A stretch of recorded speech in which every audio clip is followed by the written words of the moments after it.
한미 연합훈련 중이던 공군 전투기가 경기도 포천 민가에 폭탄을 떨어뜨리는 사고를 냈습니다. 15명이 중경상을 입고 40은 쑥대밭이 됐습니다. 공군은 조종사의 좌표 입력 실수였다며 사고 원인 규명 때까지 사격 훈련을 중단한다고 밝혔습니다. 한미 연합연습도 일부 차질이 불가피합니다. 검찰 영장심의위원회가 김성훈 경호차장에 대한 구속 수사가 필요하다는 의견을 냈습니다. 검찰은 사실상 수용 의사를 밝혔습니다. 택시 차량이 축대를 들이받아 기사와 승객 등 4명이 숨지고 1명이 크게 다쳤습니다. 경찰은 브레이크를 밟은 흔적이 없는 점에 주목하고 있습니다. 정부가 내년도 의대 정원을 원상복귀하는 방향으로 가닥을 잡았습니다. 정부가 결국 백기를 드는 거란 비판 속에 의정 갈등이 새 국면을 맞게 됐습니다.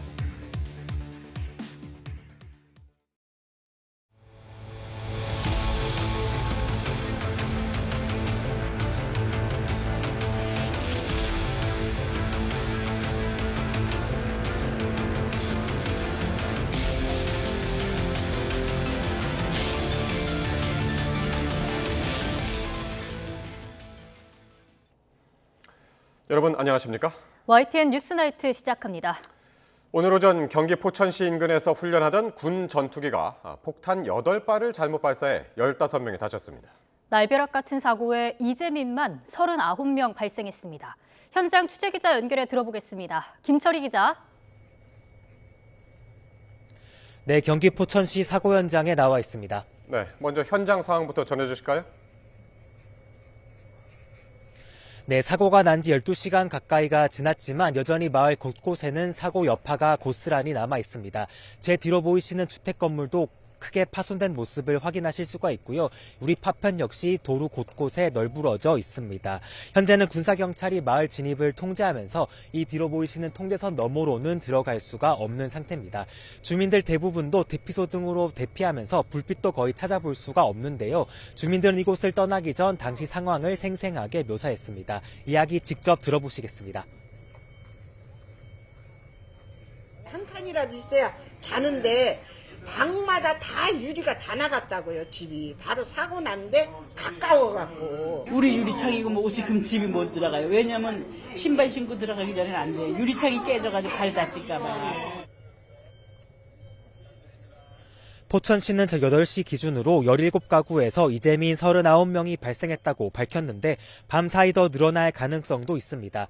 이 가운데 14가구 33명은 시가 마련한 인근 리조트에서 머물 예정이고요. 6명은 모텔에서 밤을 보내기로 했습니다. 또 친척 집에 15가구가 머물고 26가구는 집으로 돌아간 것으로 집계됐습니다. 시 관계자는 집이 완전히 파손된 경우 최대 2개월까지 숙소를 제공할 예정이라고 설명했습니다. 피해가 꽤 큰데 사고가 왜 발생한 건지 조사가 좀 됐습니까? 네, 공군이 사고 경위를 발표했습니다. 오늘 오전 10시 4분쯤 KF-16 전투기 2대가 이곳에 일반 폭탄 8발을 투하한 것으로 조사됐습니다. 1번기, 그러니까 첫 번째 전투기 조종사가 좌포를 잘못 입력한 것이 원인이었던 것으로 파악됐는데요. 떨어진 폭탄은 모두 터진 것으로 조사됐습니다. 이번에 잘못 투하된 폭탄은 교량 파괴 목적으로 만들어진 폭탄이고요. 한 발당 살상 범위는 파편을 고려하면 축구장 1개 범위에 달합니다. 자칫하면 더 큰 인명 피해로 이어질 뻔했던 만큼 군 차원의 재발 방지 대책 마련도 절실해 보입니다. 지금까지 경기 포천시 사고 현장에서 YTN 김철입니다. 갑작스러운 오폭 사고로 평화로웠던 마을은 순식간에 아수라장으로 변했습니다.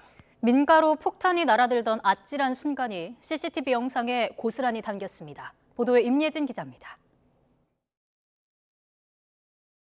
평일 이른 아침, 조용한 시골 마을을 가로질러 트럭 한 대가 천천히 달립니다. 잠시 뒤 오른편에서 하얀 물체가 날아듭니다. 순식간에 내리꽂더니 바로 시뻘건 화염이 일대를 휘감습니다. 부서진 나뭇가지가 여기저기 흩어지고 뿌연 연기가 피어오릅니다. 잠시 뒤 드러난 모습은 처참합니다. 담장과 대문이 부서지고 도로를 달리던 트럭도 멀리 날아갔습니다. 한미 연합훈련 도중 공군 전투기에서 폭탄이 떨어진 직후의 모습입니다. 길가의 나무는 밑동만 앙상하게 남았고 건물 유리창은 산산조각나 안쪽이 훤히 드러났습니다. 도로 위에는 여기저기 부서진 건물 파편이 널브러져 있습니다. 집안 곳곳에도 폭발의 흔적이 고스란히 남았습니다. 충격에 떨어져 나간 각종 자재들이 바닥에 쌓여 발 디딜 틈이 없고 천장도 내려앉았습니다. 폭탄 투하 당시 인근을 달리던 트럭에는 3명이 타고 있었는데 60대 남성 2명이 크게 다쳤고 다른 1명도 부상을 입어 병원으로 옮겨졌습니다. YTN 임혜진입니다. 보신 것처럼 이번 전투기 오폭 사고 부상자 가운데 3명은 화물차를 타고 이동하다가 피해를 입었습니다. 폭음과 함께 정신을 잃었다가 구급차에서 의식을 되찾았는데 목과 어깨 등에 파편을 맞아 치료받고 있습니다. 윤태인 기자입니다. 화물차 한 대가 도로를 지나던 찰나 폭발과 함께 화염이 치솟습니다. 당시 화물차 안에는 3명이 타고 있었는데 바로 근처에 폭탄이 떨어지면서 다른 피해자들보다 큰 부상을 입었습니다. 부상자들은 포천 우리병원과 국군 수도병원 등 병원 4곳으로 분산 이동됐고 상처가 심한 부상자들은 바로 수술도 진행됐습니다. 당시 트럭을 몰던 60살 A씨는 꽝 소리를 들은 뒤 기억이 나지 않고 깨어보니 구급차에 타고 있었다며 가족에게 급박했던 상황을 전했습니다. 공사 차량을 이제 직원들이랑 타고 가다가 이제 타고 정문에서 나오는데 폭탄이 이제 옆에 떨어진 거죠. 그래서 차가 전복되고 그리고 사고가 난 거죠. A씨는 목을 심하게 다쳐 병원에 도착하자마자 수술을 받고 중환자실로 옮겨졌습니다. 날개 바로 밑에 목 바로 밑에 거기에 너무 깊게 박혀서 수술하고 나서 중환자실로 바로 들어간다고. 함께 차에 타고 있던 66살 B씨는 어깨를 크게 다쳐 헬기로 국군병원에 이송됐습니다. 또 다른 동승자 64살 C씨는 얼굴을 다쳤는데 지금은 부상자 모두 의식이 있고 생명에는 지장이 없는 것으로 전해졌습니다. YTN 윤태일입니다. 사고가 발생한 전투기 폭탄이 원래 투하돼야 할 지역은 포천에 있는 훈련장이었습니다. 군 당국은 정확한 사고 원인이 파악될 때까지 사격 훈련을 전면 중단하기로 하면서 한미 연합 연습 자유의 방패도 일부 차질을 빚게 됐습니다. 박희재 기자가 보도합니다. 상공을 오가는 전투기들, 땅으로 폭탄을 투하하는 훈련을 진행했는데 여기에 KF-16 전투기 편대도 포함됐습니다. 경기 포천에 있는 승진과학과 훈련장에서 한미연합 합동 통합화력 실사격 훈련을 진행하는 모습입니다. 훈련이 시작되고 1시간 정도 지난 이후부터 공군 전투기가 투입돼 훈련장 안에 있던 표적으로 폭격을 계획했는데 이 가운데 일부가 잘못된 좌표로 모두 폭탄 8발을 투하해 인명피해가 발생했습니다. 사고 직후 공군은 박기환 참모차장을 위원장으로 사고대책위원회를 구성해 정확한 경위를 파악하고 있습니다. 또 피해에 송구하게 생각하고 피해 배상을 비롯한 모든 조치를 시행하겠다고 말했습니다. 우선 이번 사고로 민간 피해가 발생한 것에 대해 송구하게 생각하며 부상자분들의 조속한 회복을 기원드리겠습니다. 이 훈련은 오는 10일부터 한미 군 당국이 예정한 연합연습인 자유의 방패를 앞두고 시작을 알리는 취지에서 이뤄졌습니다. 이번 오폭 사고로 군 당국은 정확한 사고 원인이 모두 확인될 때까지 실사격 훈련을 중단하겠다고 말했습니다. 그 밖에 나머지 훈련은 정상 가동될 예정이지만 사격 훈련이 빠지면서 일부 차질을 빚게 됐습니다. 다만 사고가 발생한 이곳 포천시에서 정부를 상대로 강도 높은 안전대책 마련을 요구하고 있고 주민들이 납득할 수준의 재발 방지책이 마련될 때까지 모든 훈련을 중단하라고 요구하고 있어서 군 당국은 더 필요한 조치가 있을지도 논의하고 있습니다. YTN 박희재입니다. 검찰이 한덕수 국무총리 탄핵 심판 심리를 위해서 국무위원들의 수사 기록을 제출해달라는 헌법재판소의 요구를 거부했습니다. 추가 자료 확보가 무산되면서 한 총리 사건의 선고 날짜가 앞당겨질 가능성이 거론됩니다. 송재인 기자의 보도입니다. 한덕수 총리 탄핵 심판 심리와 관련해 헌재가 요구한 자료를 검토해오던 검찰이 제출 시한 마지막 날 거부 의사를 전했습니다. 최상목 대통령 권한대행 겸 부총리와 박성재 법무부 장관, 김용현 전 국방부 장관 등 국무위원들의 조서는 수사가 진행 중인 당사자들의 수사 기록이라 제출하기 어렵다는 취지입니다. 또 이 자료들은 국회 소추위원 측이 이미 윤 대통령 탄핵 심판 사건에서 확보한 것들인데다 해당 국무위원들은 앞서 국회 등에서 비상계엄 선포 전 국무회의 상황에 대해 공개적으로 진술했던 만큼 조서 확보의 필요성이 크지 않다고 보는 입장인 거로 전해졌습니다. 이로써 국무위원들의 수사기관 진술을 추가로 확보해 계엄 전 국무회의의 절차적 위법성을 다시 한번 입증하려던 국회 측의 시도는 무산됐습니다. 국회 측 요구를 받아들여 변론 종결 이후에도 추가 자료를 확보해 들여다보려던 헌재의 계획 역시 틀어지면서 한 총리 탄핵 심판 선고 일정도 기존 전망보다 앞당겨질 수 있다는 전망이 나옵니다. 한 총리 사건은 한 차례 기일로 변론이 끝날 만큼 상대적으로 쟁점이 복잡하지 않아 다음 주 초중반 선고도 가능하지 않겠느냐는 시선도 있습니다. YTN 송재인입니다. 윤석열 대통령 탄핵 심판 선고가 가까워질수록 여야의 여론전도 격화하고 있습니다. 여당은 민주당이 곽종근 전 특전사령관을 회유해 진술을 오염시켰다고 압박했고, 야당에서는 폭동을 선동하지 말라면서 최상목 권한대행을 탄핵해야 한다는 주장도 제기됐습니다. 홍민기 기자입니다. 앞서 한 언론은 비상계엄 직후 곽종근 전 특전사령관이 지인과 통화한 녹취를 공개했습니다. 누구는 나한테 양심선언을 하라는데 내가 어떻게 하냐. 얘들이 다 사정은 아는데 그래도 뭐 내란죄로 엮겠단다. 국민의힘은 곽 전 사령관에게 양심선언을 압박한 건 민주당이 명확하다면서 윤 대통령 탄핵 심판의 핵심 증언이 민주당 의원들에 의해 오염됐다고 주장했습니다.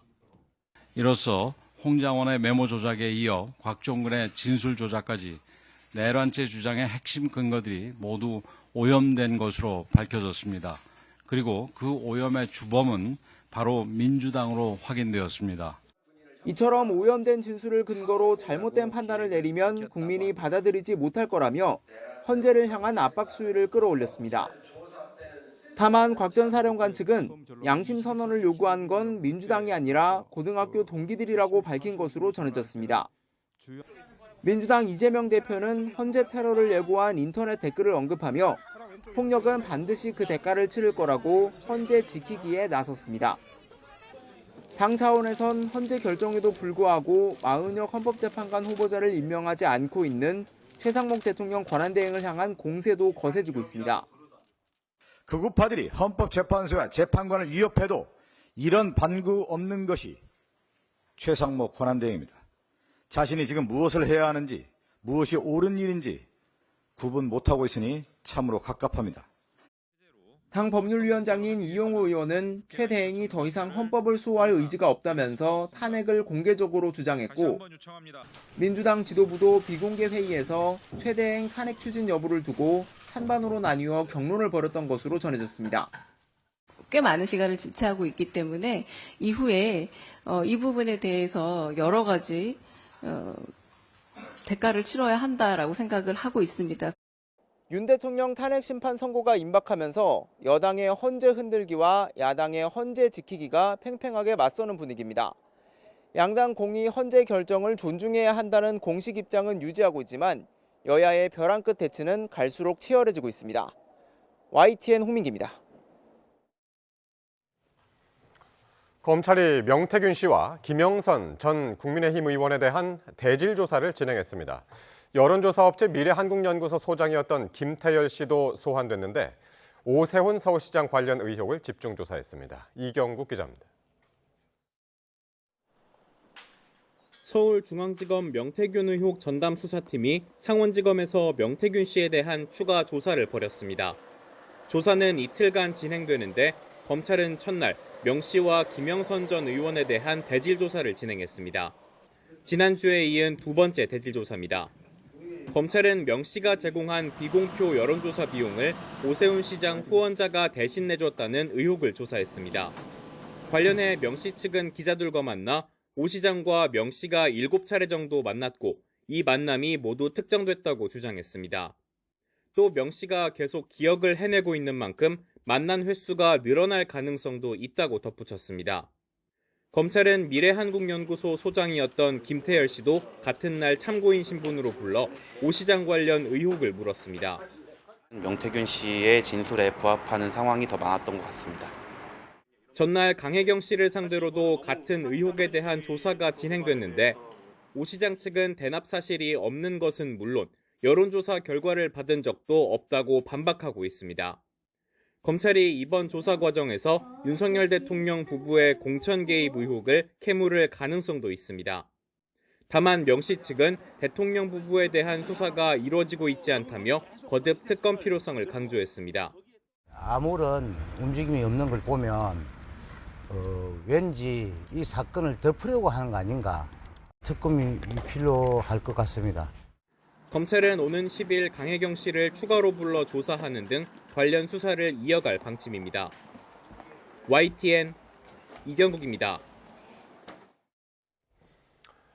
대통령 경호처 김성훈 차장과 이광우 경호본부장에 대한 구속 수사가 필요하다는 영장심의위원회 결정이 내려졌습니다. 증거인멸 우려가 있다는 경찰 측의 주장이 받아들여진 건데 검찰은 사실상 수용 의사를 내비쳤습니다. 김다현 기자입니다. 검찰 영장심의위원회가 김성훈 대통령 경호처 차장과 이광우 경호본부장에 대한 구속수사가 필요하다는 의견을 냈습니다. 법조계, 학계, 언론계 등 외부 인사들로 이루어진 심의위는 서울고검 청사에서 비공개 심의를 열고 6대3 과반수 찬성으로 이같이 의결했습니다. 앞서 경찰은 윤석열 대통령에 대한 체포영장 집행을 방해한 혐의 등으로 두 사람에 대한 구속영장을 여러 차례 신청했습니다. 하지만 검찰은 번번이 기각하거나 보완 수사를 요구해왔는데 외부 전문가들은 반려할 타당한 이유가 없다고 봤습니다. 경찰 관계자들이 심의에 출석해 수사 경과나 확보된 증거 등을 토대로 김 차장과 이 본부장의 구속이 필요하다고 강조한 부분이 결정에 주요했던 것으로 보입니다. 심의위 의결에 구속력은 없지만 가능하면 이를 존중하도록 규정돼 있는 만큼 검찰은 김 차장 등에 대한 구속영장을 청구하는 방안을 다시 검토할 것으로 보입니다. 서울 서부지검은 영장심의위원회 심의 결과를 존중하고 후속 절차를 진행하겠다며 사실상 수용하겠다는 뜻을 내비쳤습니다. 지난 2021년 영장심의위원회가 설치돼 심의가 이루어진 17건 가운데 경찰의 영장 신청이 적정했다는 판단이 나온 건 이번이 두 번째입니다. 경찰은 구속영장 신청이 정당했다는 것을 인정받았다면서 향후 구체적인 수사 계획을 검토하겠다는 입장을 냈습니다. YTN 김다현입니다. 울산 울주에서 택시가 경사로를 내려오다 축대 벽을 정면으로 들이받는 사고가 났습니다.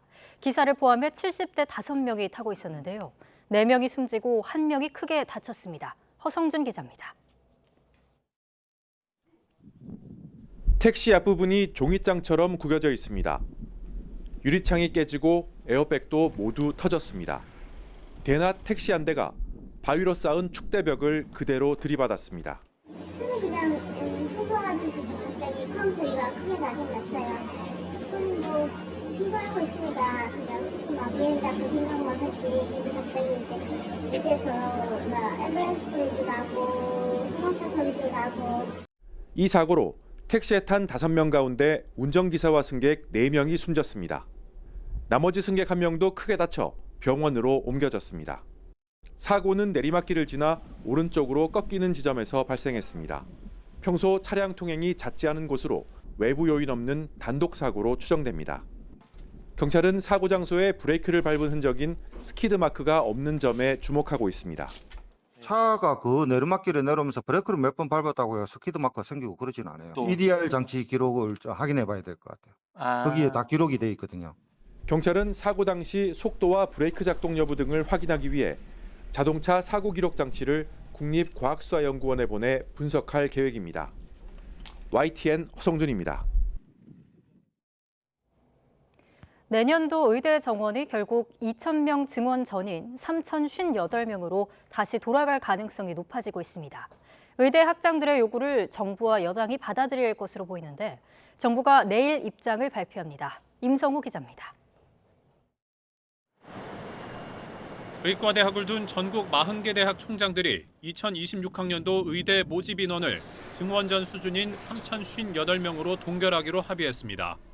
총장협의회는 새 학기가 시작됐는데도 의대생들이 돌아오지 않고 신입생마저 집단 휴학에 동참할 우려가 커지자 이같이 결정했다고 밝혔습니다. 다만 학생들이 올해 1학기부터는 복귀하고 2027학년도 의대 정원은 술계위원회의 결정에 따른다는 전제를 달았습니다. 의대 증원 동결에 미온적이던 보건복지부도 총장협의회의 제안에 공감한다면서 충분히 협의하겠다고 답했습니다. 국민의힘과 교육부도 당정 협의를 열고 의대 학장들의 요구가 현실적으로 타당한 것으로 판단한다고 힘을 실었습니다. 학생들도 학업에 매진하고 그리고 학부모들도 이 학생으로 인해서 속 끓는 일이 없도록 앞으로도 이 국가대학 모집 인원 문제를 적극적으로 해결해 나가도록 하겠습니다. 이에 따라 교육부는 의과대학 총장협의회 회장단과 공동 기자회견을 열고 입장을 발표하기로 했습니다. 내년도 의대 정원을 동결한다는 내용이 포함될 것으로 보이는데 의대생들이 다시 강의실로 돌아올지는 여전히 미지수입니다. 정부 결정에 의대생과 전공의들이 어떤 입장을 보이느냐가 의정 갈등의 중요한 분수령이 될 전망입니다. YTN 임성호입니다. 더불어민주당은 여당이 내년도 의대생 모집 인원을 증원 전인 3,058명으로 되돌리는 게 타당하다는 뜻을 밝히자 지난 1년 동안 급하고 무리하게 추진한 증원에 퍼부은 혈세는 누가 책임지느냐고 비판했습니다. 조승래 수석 대변인은 서면 브리핑에서 무대책과 무능, 무책임으로 일관하는 윤석열 정부의 신물이 난다며 이같이 밝혔습니다. 이어 그동안 무너진 의료체계로 국민이 감당했던 고통과 희생은 무엇을 위한 거였고 정부가 그렇게 강변하던 과학적인 증원 근거는 어디로 갔는지 해명하라고 요구했습니다. 미국이 캐나다, 멕시코와 관세 전쟁을 시작한 지 하루 만에 자동차에 대해서만 한 달 면제 기간을 두기로 했습니다. 대통령실 안보실장이 미국을 찾아 관세 협상에 시동을 걸었습니다. 워싱턴 권준기 특파원입니다. 백악관 대변인은 지난 4일부터 시행 중인 멕시코와 캐나다에 대한 25% 관세에서 자동차만 한 달간 예외를 적용하기로 했다고 밝혔습니다. 멕시코와 캐나다를 배려해서가 아니라 미국 자동차 업계를 보호하기 위한 조치란 점을 명확히 했습니다. But at the request of the companies associated with USMCA, the president is giving them an exemption for 1 month so they are not at an economic disadvantage. 트럼프 대통령은 자동차를 뺀 나머지 품목에 대한 관세 부과는 강행하겠다는 뜻을 밝혔습니다. 트리도 캐나다 총리와 50분간 긴 통화를 했지만 펜타닐 마약 유입 문제를 해결하기 위한 노력이 충분하지 않다고 지적했습니다. The governor, Justin Trudeau, as he calls him, of Canada, and he said that he was not pleased, as you said. He said it's not good enough. He told Prime Minister Justin Trudeau that directly. 트럼프 대통령은 트리도가 캐나다 총선이 언젠지 명확히 말하지 않았다며 관세 이슈를 이용해 정권을 유지하려는 속셈인 것 같다고 주장하기도 했습니다. 전날 의회 연설에서 트럼프가 한국의 대미 관세는 미국의 4배라고 주장한 가운데 마침 신원식 대통령실 안보실장이 미국을 찾았습니다. 한미 간 관세는 제로에 가까운 만큼 오해를 풀 필요가 있다며 좋은 결말이 있을 거라고 말했습니다. 또 관세와 주한미군을 연관지은 트럼프가 방위비 인상을 요구하지 않을지 질문에는 원만하게 잘 풀겠다고 답했습니다. 신원식 안보실장은 백악관 안보보좌관을 만나 미국의 해군력 증강을 위해 필요한 조선 분야 협력도 논의할 계획이라고 밝혔습니다. 워싱턴에서 YTN 권중입니다.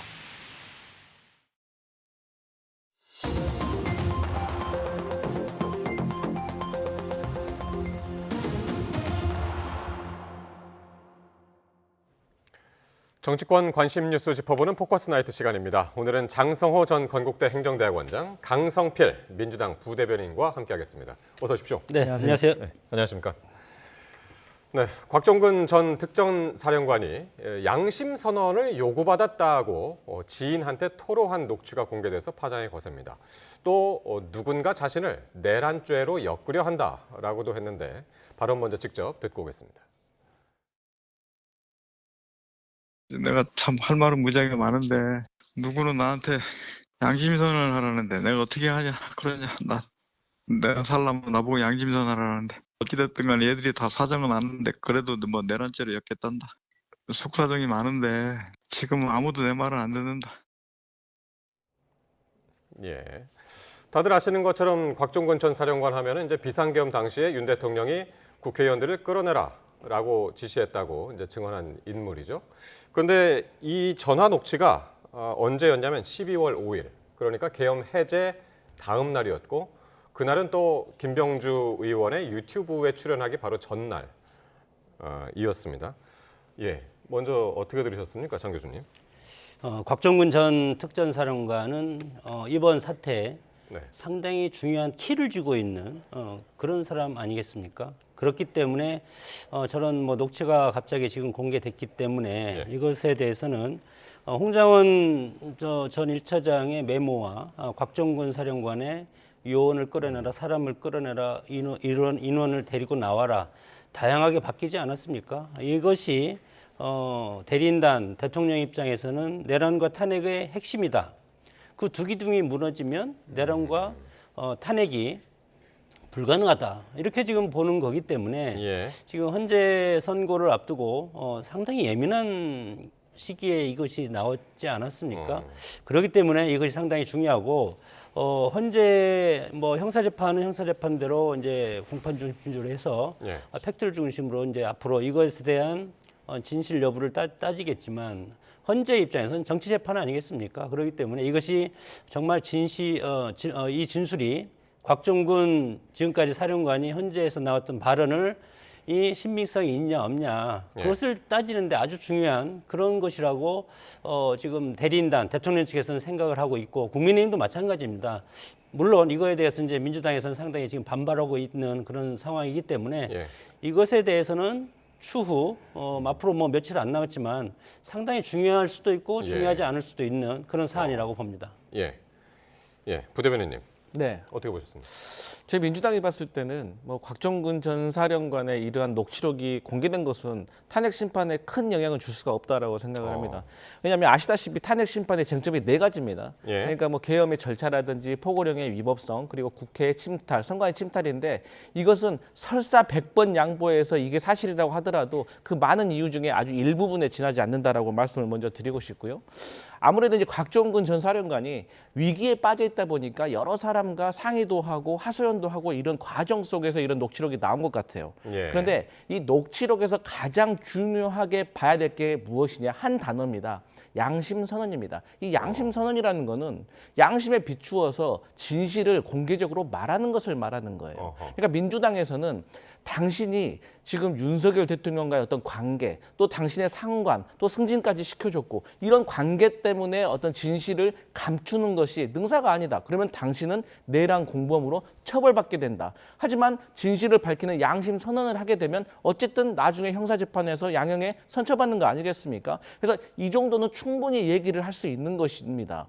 만약에 민주당이 없는 것을 지어내고 없는 사실을 말하게 했다면 그건 잘못된 것이겠죠. 하지만 전후 사정을 다 들어봐야겠지만 저는 이 부분만 들어본다고 하더라도 저는 곽종근 전 사령관이 뭐 없는 말을 지어낸 것을 민주당으로부터 회유당한 것은 아니다라고 생각을 하고 그리고 이제 어쨌든 간에 지금 이거 말고도 국민의힘에서는 계속 홍장원의 메모 이후에 계속해서 증거들이 무너지고 있다라고 주장을 하는데 자주 말씀드리지만 이 홍장원의 메모, 홍장원의 증언이 정치인을 체포하라고 하는 유일한 증거와 증언이라면 큰 의미가 있겠지만 그 외에도 이진우, 뭐 방첩사, 조지호 경찰청장 등 그리고 그들의 부하들이 나누고 지시받았던 내용들, 객관적인 증거들이 다 뒷받침되고 있기 때문에 저는 이게 탄핵 심판에 큰 영향을 줄 수가 없다 이렇게 봅니다.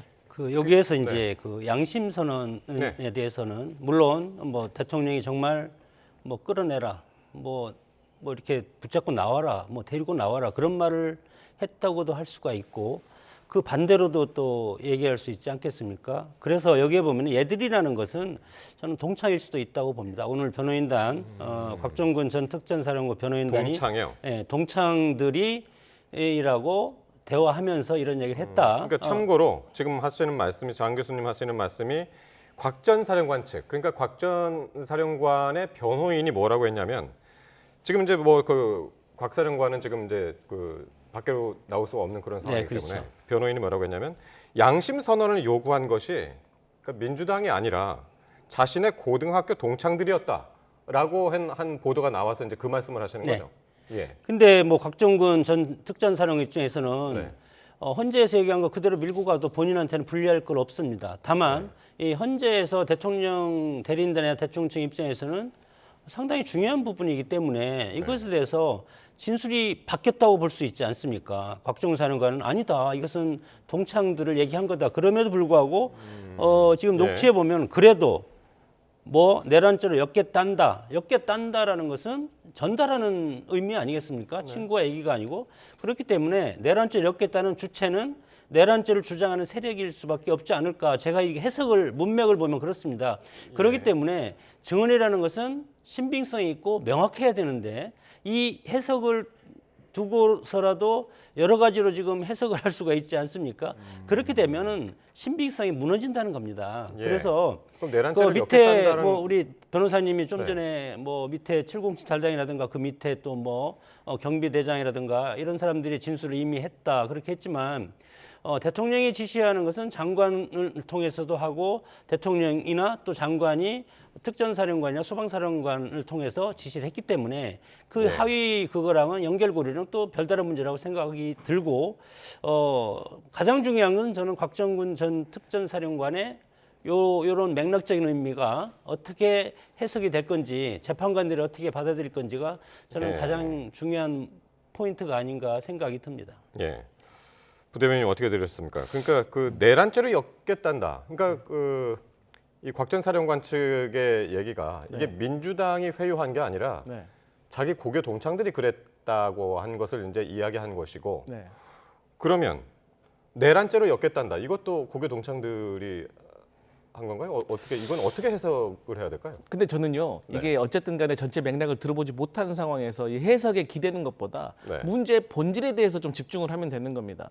그러니까 간단히 얘기해서 곽종근 전 특전사 사령관이 없는 지시를 누군가가 회유를 해서 협박을 해서 없는 지시가 있었다라고 지금 거짓 증언을 한 것인지 아니면 본인이 양심에 비추어서 정말 있는 그대로를 증언하고 있는지 그게 중요한 겁니다. 그게 본질이다. 그렇죠. 그런데 거기에 대해서 대통령의 지시가 있었다는 것이고 100번 양보해서 김용현 전 장관이 지시했다고 칩시다. 그런데도 불구하고 날씨가 좋지도 않은데 헬기를 동원해가지고 군인들이 무장을 해서 국회 본관에 침투를 하고 창문을 깨고 들어가고 또 거기에 대해서 국회의원을 막는 이런 행위들을 하려고 했다는 것이 어떻게 대통령의 승인 없이 이게 특전사에서 이루어질 수 있겠느냐라는 주장이 훨씬 설득력이 있게 보인다 이런 입장인 겁니다. 대통령 입장에서도 국회에 군 병력을 보냈다고 했습니다. 보냈다고 했고 그리고 창문을 깨고 들어간 것은 707 김영태 단장이 본인이 부하들이 위험하기 때문에 뭐 분무기 뿌리고 그러지 않았습니까? 소화기. 그렇기 때문에 위험하기 때문에 본인이 유리창을 깼다. 그렇게 얘기를 했고 그것을 대통령이 유리창을 깨라고 지시한 건 아니지 않습니까? 그런 상황에서 대통령 입장에서는 선관위에도 군을 보냈다. 그리고 국회에도 보냈다. 다만 이 보낸 것이 국회의 어떤 권능을 무력화시키고 그리고 어떤 일던 지역을 정말 장악하기 위한 것이 아니고 왜냐하면 신분증을 보여주면 다 출입이 가능했고 국회 두 번째로는 그리고 그 국회에서 계엄해제를 정상적으로 요구를 해서 대통령이 2시간 뒤에 계엄해제를 의결을 했다. 그렇기 때문에 국회 권능을 침탈한 것이 아니기 때문에 다만 이것이 물론 국회 병력이 들어갔다고 하는 것은 헌법을 위반하는 수준은 있지만 이것이 정말 국회의 권능을 완전히 100% 무력화시킨 중대한 어떤 헌법 위반이 될 수는 없다 이렇게 주장을 하는 것 같습니다. 제가 사실관계만 좀 바로잡으면요. 일단 창문을 깨고 들어간 거는 이 특전사 요원들에게 분무기를 뿌렸다. 지금 교수님께서는 이 소화기 뿌린 것을 좀 말씀하신 것 같은데 그거는 창문을 깨고 들어간 다음에 국회 본회의장 근처에서 일어났던 일이라는 점을 말씀드리는 것이고 질서 유지를 하기 위해서라고 했는데 근데 질서 유지를 하기 위해서 단전을 한다? 그건 오히려 더 혼란스러워지는 거겠죠. 그리고 마지막으로 이 국회의원들이 국회에 들어갈 수 있었다? 아닙니다. 그랬다면 국회의장이 나이가 70이 다 됐는데 단 넘겠습니까? 그리고 이 707 특전사 이 텔레방이 공개가 됐잖아요. 거기에서 나와 있어요. 국회를 본회의장을 봉쇄하라. 그리고 조지호 청장도 대통령은 한 번도 본인에게 봉쇄를 해제하라는 지시를 한 적이 없다. 오히려 현장에서 계엄이 해제됐기 때문에 봉쇄를 해제했다 이런 것이 오늘은 이제 곽종근 전 사령관의 이 전화 녹취 여기에 좀 이제 초점을 좀 맞췄으면 좋겠고요. 그 아까 이제 탄핵 심판에는 그다지 영향이 없다고 부대변인께서는 말씀하셨고 교수님은 어떻게 생각하세요? 짧게 좀 한번 말씀해 주시죠. 어떤 걸 말씀하세요? 이게 이번 곽종근 사령관의 이 녹취가 이제 탄핵 심판 관련해 가지고 이제 그 선고만 지금 남지 않았습니까? 그 상황에서 이게 좀 영향을 미칠지 어떻게 이걸 보시나요? 채택을 하고 변론 재개를 해야 될 사안이라고 봅니다. 변론 재개를 해야 된다요? 저는 그렇게 생각을 하고 변론 재개를 하면 뭐 상당히 시간이 촉박하기 때문에 헌재에서는 배척하려고 하기 때문에 저는 증거 채택을 하고 그다음에 변론 재개를 하는 것이 상당히 중요하지 않겠습니까? 곽종근 전 특전사령관은 애초에도 여러 가지 지금 말을 바꾸고 있지 않습니까? 증언의 신빙성이 계속 무너지고 왔고 요원이었다가 사람이었다가 인원이었다가 의원이었다가 계속 바뀌지 않습니까? 그리고 유튜브 할 때도 인원이라고 하니까 아니 인원이 아니고 의원이죠. 그러니까 의원입니다. 그런 식으로 하기 때문에 이것이 탄핵의 저는 시작이고 그리고 탄핵의 가장 중요한 포인트이기 때문에 변론 재개를 할 필요가 있다고 생각이 듭니다. 자, 충분히 이제 말씀하셨다고 보고요. 다음 주제로 가볼 텐데요. 이재명 대표가 2023년 자신에 대한 국회 체포동의안이 통과된 것은 당내 일부 의원들이 검찰하고 짜고 한 것이다라고 했던 발언을 두고 후폭풍이 거셉니다. 관련 발언 먼저 듣고 오겠습니다. 검찰이 수사하는 과정에서 벌인 일, 타임 스케줄에 따라서 한 일, 이런 것들하고 당내에서 이렇게 저렇게 움직이면서 나한테 비공식적으로 요구한 거, 협상으로 제시한 거 이런 걸 맞춰보니까 이미 다 짜고 한 짓이거든요. 6월 달에 누군가를 만났는데 그분이 저한테 사법 처리될 거니까 당대표를 그만둬라. 그게 나중에 보니까 영장 청구 시점하고 딱 거의 맞아떨어져요. 처음 듣는 얘기입니다. 그리고 만에 하나 그런 뒷거래가 있다면 그게 누구라고 한들 그 용서받을 수 있는 일입니까? 바둑으로 치면 진짜 악수 중에 악수를 두신 거라고 생각합니다. 스스로가 만들었던 여러 종류의 공든 탑들이 와르르 무너져 버리는 듯한 느낌이었거든요. 그러니까 이재명 대표 이야기는 비명계가 본인 체포동의안 표결 당시에 이게 2023년 9월이었죠. 그때 검찰하고 짜고 가결을 시켰다. 그런 주장을 하고 있는 거죠. 근데 이제 저는 뭐 당연히 부대변인이어서 그런지 모르겠지만 저는 이재명 대표의 저 발언에 대해서 이 비명계를 저격하고 거기에 대한 서운한 마음을 말하고 싶은 게 방점을 찍힌 게 아니라 이 검찰의 부당한 기소와 또 그 기소를 위한 과정 속에서의 어떤 잘못된 뒷거래에 대해서 당원들에게 좀 알리고 싶고 여기에 대해서 지적을 한 게 저는 방점이었다고 생각을 합니다. 그렇기 때문에 물론 비명계 쪽에서 이런 얘기를 들었을 때 사실 서운한 마음이 충분히 들 수도 있다고 생각을 합니다. 하지만 이게 저 유튜브 방송에서 앞뒤 맥락을 좀 보시면은 이게 저 얘기를 충분히 풀어내는 과정이 아니라 다른 대화를 하는 과정 속에서 저게 튀어나온 얘기이기 때문에 저는 비명계에 대한 좀 이재명 대표가 조금 더 설득이라든가 오해를 푸는 그런 과정은 좀 필요하지 않나. 하지만 다시 말씀드리지만 이 비명계를 저격하는 게 아니라 저는 검찰에 대한 어떤 부당한 기소와 어떤 구속영장 청구 여기에 방점이 찍혔다. 이렇게 다들 말씀드리겠습니다. 그 유튜브 영상을 보셨겠지만 제가 이 시간을 한번 봤거든요. 근데 이게 요 얘기만 한 10분 정도 가더라고요. 그러니까 이재명 대표가 주로 이야기를 했고 어떤 이야기를 하는 과정에서 불쑥 나왔다. 어떻게 들으셨습니까? 뭐 좀 당황스럽고 왜냐하면 지금 탄핵 사태 아니겠습니까? 13 계엄 이후에 국가가 지금 상당히 혼란스러운 이 시점에서 왜 저런 얘기를 꺼냈으며 그리고 집권 야당 거대 야당의 대표고 지금 뭐 소위 말해서 차기 유력 주자라고 지금 여론조사 지표에서 계속 나오고 있지 않습니까? 대권 행보를 한다고도 평가를 받고 있는 이재명 대표가 비명계와 검찰이 유착해서 본인을 구속시켰다.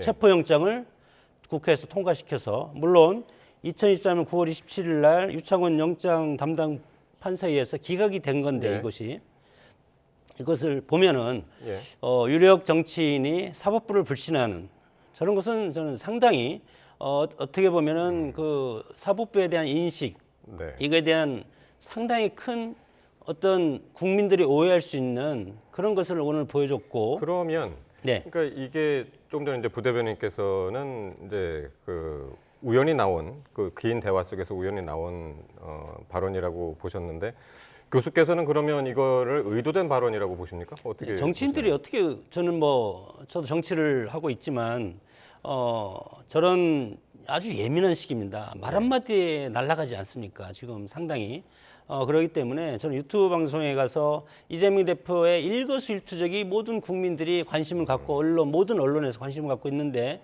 말 한마디 한마디는 다 정치적인 맥락과 의미가 있다고 생각이 들고 저런 모습을 보면은 이재명 대표의 좀 참았어야 되는데 속내를 드러냈다. 저는 그렇게 그러니까 생각이 듭니다. 사실 이 비명계를 아우르려고 하는 그런 작업들을 지금 계속 하고 있는 작업 그 시기였잖아요. 맞습니다. 근데 만약에 이게 의도적이었다. 라고 하면 그건 어떤 의도입니까? 아니, 이거를 누가 말씀하셔야 되나요? 제가 먼저 말씀드릴까요? 그러니까 우리 앵커께서 말씀하셨던 이 부분에 저는 답이 있다고 보는 겁니다.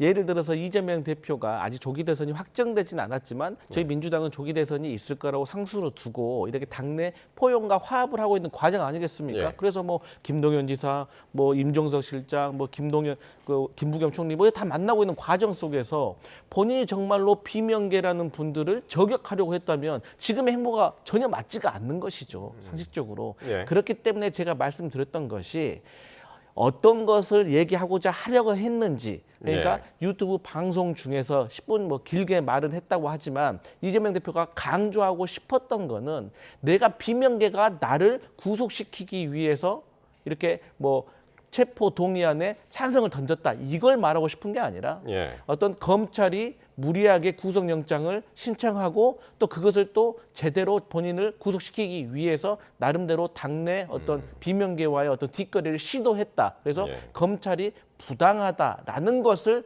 본인이 얘기하고 싶었던 것이 아닐까라는 것이 제가 드리는 해석인 겁니다. 근데 조금 전에 고민정 의원 이야기 들어보셨겠지만은 공든 탑이 와르르 무너져 버리는 느낌이 들었다고 했고요. 바둑으로 치자면 악수 중에 악수를 둔 것이라고 해서 이걸 그냥 그런 식으로 실언으로 그냥 받아들이지 않는 분위기 같은데요. 그러니까 우리가 커뮤니케이션의 법칙이라는 게 있습니다. 나는 A를 말했지만 듣는 사람이 B로 이해하면 저는 A를 얘기한 게 아니라 B를 얘기한 거나 마찬가지인 거죠. 그런 차원에서 접근했을 때 이재명 대표께서 검찰의 어떤 무리한 구속영장 청구라든지 이런 걸 지적하고 싶었지만 결과적으로 본인의 발언이 당내 분열을 가져오고 비명계에게 좀 상처를 받는 듯한 그런 결과를 낳았다면 그것은 대표께서 감수하셔야 될 발언이라고 저는 생각합니다. 2023년 9월 27일 날 뭐 국회에서 체포동의안이 통과돼서 유창훈 영장 판사가 구속영장을 기각했습니다. 그때 당시에 불구속 수사 원칙을 배제할 정도로 구속의 사유와 필요성이 있기는 보기가 어렵다. 이것이 이제 뭐 당 대표라는 그런 타이틀로서 구속될 필요가 없다. 이렇게 해서 영장 반려하고 그 다음에 2024년 4월 총선이 있지 않았습니까? 불과 6개월 만에 총선이 있습니다. 그러면 12월부터 이제 공천 작업이 진행되는 겁니다. 그러면 지난 총선 때 민주당에 물론 공정하게 했을 겁니다. 당내 뭐 여러 가지 규정과 공천 규칙을 따라서 그럼에도 불구하고 비명행사 친명행제라는 그런 공천으로 비명계가 상당수 공천 탈락의 그런 아픔을 겪었지 않았습니까? 그런 것이 정치인들은 공천에서 탈락시키며 탈락당하는 사람들은 평생 잊지 못합니다. 그것은 원한으로 쌓여있을 가능성도 상당히 크고 그래서 이 비명계 공천 탈락자들이 지금 가슴에 북을 끓고 있고 지금 참고 있는데 마침 이것을 꺼내가지고 하니까 고민정 친문계 뭐 대표죠. 고민정 의원이 악수 중에 악수고 공든탑이 무너지는 느낌이라고 얘기를 이제 했는데 결국은 뭐 대선을 가건 지방선거를 가든 총선을 가든 당내 개파가 있지 않습니까? 개파는 끊임없이 국민의힘도 그렇고 민주당도 그렇고 당내 싸움이 훨씬 더 치열한 게 됩니다. 이재명 대표가 그래서 이게 논란이 되니까 다 지난 일이고 우리가 할 일은 모든 역량을 모아서 혼란을 극복하는 것이다라고 했는데 쉽게 극복이 될까요? 어떻게 보십니까? 조 대변인님?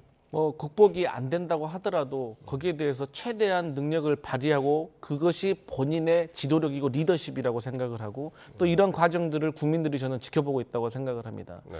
그렇기 때문에 저는 이제 참 그래서 말이라는 게 참 무거운 것 같아요. 본인은 이렇게 얘기를 하려고 했지만 결국에는 다른 결과를 낳아서 이걸 또 치유해야 되는 과정이 상당히 비효율인데 어쨌든 간에 저는 당내에서 사실 비명 행사라는 말도 저는 총선에서 그게 있었을까? 저는 사실 동의할 수가 없는 부분이 많이 있습니다. 왜냐하면 문재인 정부에서 사실 장관급 하셨던 분들만 하더라도 제가 알기로 여러분이 있고 친문인사도 30여 명 이상 제가 세어봤습니다. 그러니까 많은 분들이 당선됐기 때문에 저는 당내에서 그래서 이제 그런 차원에서도 이재명 대표께서 당내 비명이 있나요? 라고 말씀하셨는데 어쨌든 간에 본인이 오해가 될 수 있는 말씀을 하셨기 때문에 여기에 대해서는 본인이 또 책임지고 포용할 수 있고 오해를 푸는 과정이 있어야 될 겁니다. 알겠습니다. 자, 이런 가운데 한동훈 전 국민의힘 대표가 오늘도 이재명 대표 때리기에 나섰는데 바로 이 비명계 검찰 유착 이 주장을 겨냥해서 바로 요 전장에 또 참전을 했습니다. 뭐라고 했냐면 이재명의 민주당이 벌써 계엄 중이다. 라고 이런 얘기를 했습니다. 벌써 계엄 중이다. 계엄 얘기를 몇 번 했습니다. 이재명 대표와 함께. 이건 어떤 의도가 있다고 보십니까? 한동훈 대표 입장에서는 지금 뭐 당내에서의 그 지분이라든가 당내 여러 가지 역학관계에서 상당히 왜소해졌기 때문에 지금 이것을 파일을 키우기 위해서는 가장 민주당의 유력 주자인 이재명 대표를 공격하는 것이 정치 산술적으로는 가장 손쉬운 방법입니다. 그렇기 때문에 지금 지금 계엄에 대해서 그리고 대통령 탄핵에 대해서는 약간 죄송하다 그런 느낌으로 얘기하면서 결국 공격의 포인트는 이재명 대표를 통해서 화살을 쏘면 이재명 대표가 거기에 대해서 리액션을 해주면 고마운 거죠. 그래서 이재명 대표가 대답할 수 있는 안을 아젠다를 계속 던지고 싶은 그것이 이제 정치의 생리입니다. 그래서 지금까지 흐트렸던 지금 5% 6% 이렇게 지금 나오고 있지 않습니까? 여러 여론조사를 보면 통상적으로 그것을 끌어올리는 데는 일단은 야권의 가장 유력 주자인 이재명 대표를 공격하는 것이 최선의 방책이다 이렇게 판단을 하는 건데 그러나 이제 결국은 보수 정당의 대선 후보가 되는 것은 당심이 중요합니다. 당심이 중요하지 민주당을 공격해서 거기에서 당심을 본인한테 끌어온 그런 것은 한계가 있다. 그러니까 한동훈 전 대표가 요즘 계속 이제 이재명 대표가 가장 위험한 인물이다라는 이야기를 계속하고 있고 그러면서 자신의 사법 리스크를 극복하기 위해서 계엄도 할 수 있는 사람이다. 이렇게 이제 계속 이야기를 하고 있거든요. 지금 민주당 계엄 중인 거 맞나요? 한 전 대표 표현대로? 어떻습니까? 죄송한 말씀입니다만 한동훈 대표가 이래서 정치 초보란 말을 듣는 겁니다. 발언을 할 때 입체적이지 못해요. 한동훈 대표의 입에서 민주당은 계엄 중이다라고 말을 하면 이 말을 듣고 이재명 대표가 더 기분 나쁠까요? 윤석열 대통령이 더 기분 나쁠까요? 저는 그런 생각을 왜 못할까? 좀 답답합니다. 그리고 이제 대선 주자가요. 누군가를 저격을 하잖아요. 그러면 주목은 받습니다. 특히나 1등 후보를 저격하면은 주목은 받겠죠. 하지만 결국에는 지도자로 선택을 받기 위해서는 본인 비전을 가지고 있어야 되고 이 비전에 대해서 국민과 공감하고 시대 흐름에 맞는 정책으로 다가서야 되는데 저격만 해가지고는 안 된다. 그게 이미 총선에서 2조 심판론으로 이게 참패된 걸로 결정이 난 거 아니겠습니까? 그럼에도 불구하고 아직도 한동훈 전 대표가 이 전 대표를 공격하는 것은 우리 교수님께서는 말씀하셨지만 이재명 대표를 공격을 해야 주목을 한 번이라도 더 받을 수 있기 때문이다. 하지만 결국에는 국민의힘의 대선 후보가 되기 위해서는 집토끼를 먼저 잡아야 됩니다. 그런데 저는 집토끼도 잡지 않은 채 산토끼를 잡으려고 한다? 그거는 집안이 무너지는 것이죠. 근데 이미 한동훈 대표는 이 보수 정치, 보수 지지층 사이에서 어쨌든 간에 좀 배신자론에 좀 휩싸여 있기 때문에 저는 당내 호응이 없이 대선 후보가 되기는 어려울 것이다. 그러니까 한 전 대표를 향해서 당 내에서 지금 이제 말씀하신 대로 그러니까 유력 그 대권 후보들도 계속 이제 견제구를 던지고 있는데 특히 홍준표 시장 같은 경우는 그 개헌 요거 이제 계속 이제 한동훈 대표가 강조를 하고 있으니까 여기에 대해서 당을 이렇게 망쳐놓고 양심이 있어야지 이런 반응을 보였네요. 그 혹시 이제 조기 대선이 만약에 치러진다고 하더라도 네. 당의 단합과 그것이 우선이지 민주당 공격은 저는 차선이라고 생각이 듭니다. 홍준표 시장의 저런 말은 그동안 줄기차게 그 한동훈 대표나 장관이 있을 때부터 네. 상당히 여러 가지 다양한 어떤 뉘앙스로 공격을 하지 않았습니까? 인정할 수 없다.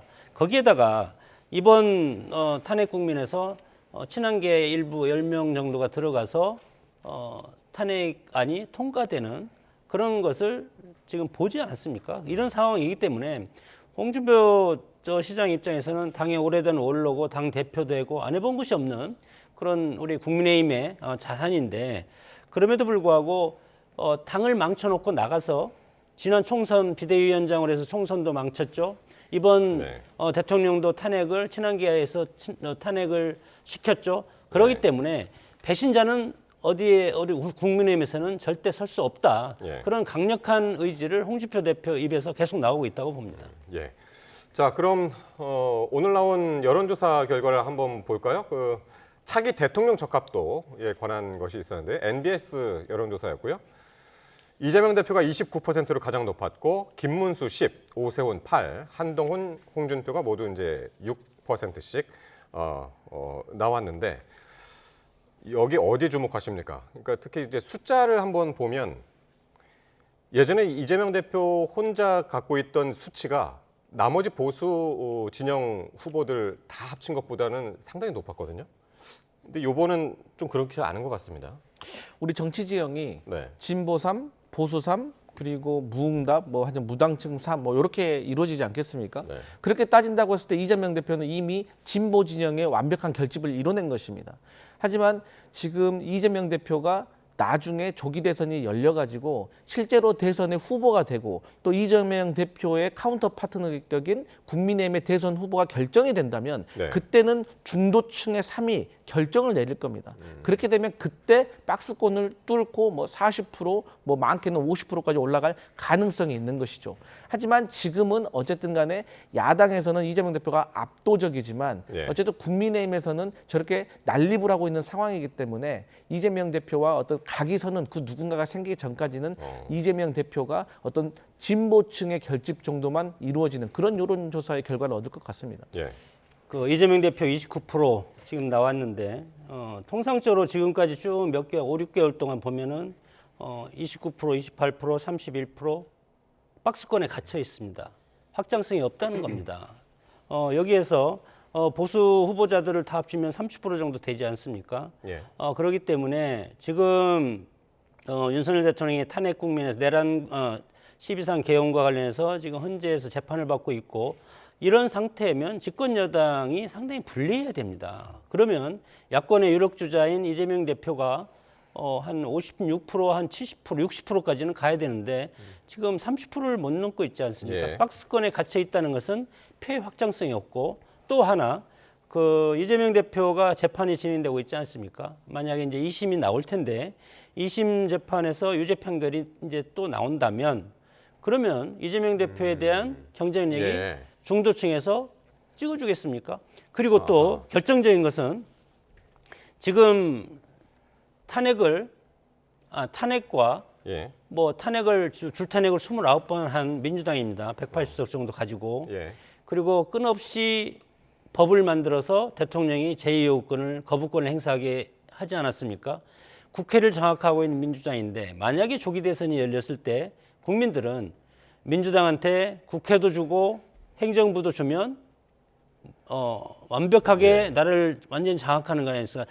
국회에서 만든 법을 대통령이 거부권을 행사하면 모든 것은 다 민주당 의지대로 가는 거기 때문에 예. 중도층 30%가 만약에 조기 대선이 열린다 하더라도 이재명의 민주당 이재명 대표를 예. 지지할 수 있을 것인가? 이것은 별다른 차원이기 때문에 알겠습니다. 저런 박스권에 gat혀 있는 저런 것은 상당히 희망적이지 못하다. 그렇게 저는 해석을 합니다. 예. 선거법 2심 판결이 또 이제 하나의 변곡점이 될 것이다라고 이제 말씀하셨고, 밖에서 보기에는 어떠신가요? 그 한동훈 전 대표가 이제 최근에 이제 행보를 이제 굉장히 늘리고 있고, 북콘서트도 하고 있고, 네. 그럼에도 이게 지금 3, 4, 5일 어제까지 사흘 동안에 있었던 그 여론조사거든요. 네. 근데 지금 6% 네. 많이 움직이지 않고 있고 네.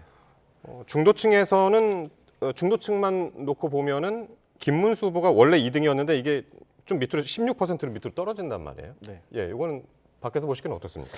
이제 김문수 후보가 사실 뭐 딱히 한 것도 없는데 여권에서 1위 후보로 올라선 거 아니겠습니까? 사실 뭐 다른 후보들과 크게 차이가 나는 건 아니지만 저것은 윤석열 대통령에 대한 지지율이 김문수 장관에게 구현이 됐다고 저는 볼 수가 있는 것 같아요. 그렇기 때문에 저는 김문수 장관의 지지율이 유지되느냐 아니면 하락하느냐는 이 탄핵 심판 결과를 보면은 알 수가 있다라고 생각을 하고 한동훈 전 대표 같은 경우는 행보를 많이 하지만 제가 앞서 말씀드렸지만 이게 집토끼들이 상당히 거부감이 심하더라고요. 저는 제가 생각했던 것보다 사실 국민의힘 분들하고 얘기를 해보면 훨씬 반감이 심합니다. 예. 저런 상황 속에서는 절대로 확장을 할 수가 없다라고 생각을 대신 하기 팬심도 때문에 있잖아요.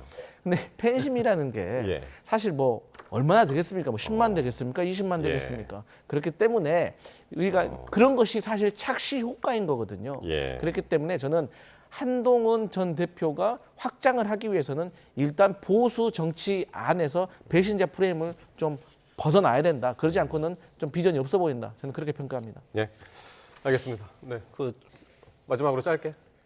대통령이 지금 언제 가 계시기 알겠습니다. 때문에 예. 그 국민의 입장에서는 만약에 조기 대선이 이제 치러지면 저는 뭐 치러지지 않을 거라고 저는 거의 확신을 하는데 예. 치러진다면 국민의힘은 경험이 있고 그리고 서민적이고 관록 있는 정치를 해보고 뭐 도지사라든가 뭐 시장이라든가 국회의원 이런 것을 해본 분이 지도자로 나서는 것이 이 혼란스러운 이 나라의 국정을 책임질 수 있다고 봅니다.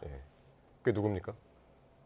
뭐 지금 나온 중에서 뭐 김문수 또 뭐 저기 홍준표 시장 뭐 그렇게 있지 않겠습니까? 많이 시장하고 추려주셨네요. 도지사를 해본 이재명 대표 아닙니까?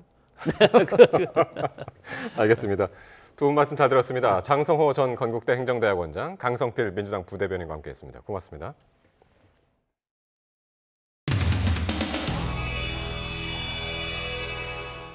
이진숙 증인, 이진숙 위원장, 직무정지 기간 중에 월급 받았죠? 예. 얼마 받았습니까 한 달에? 다시 말씀해 못 들었습니다. 직무정지 기간 중에 월급 받았죠? 예. 한 달에 얼마쯤 받습니까? 이진숙 위원장님, 네. 지금 민주당에서 윤석열 대통령을 내란 수괴라고 부르고 있어요. 그 표현에 대해서 동의하지 않으시죠? 이유를 좀 설명해 주세요.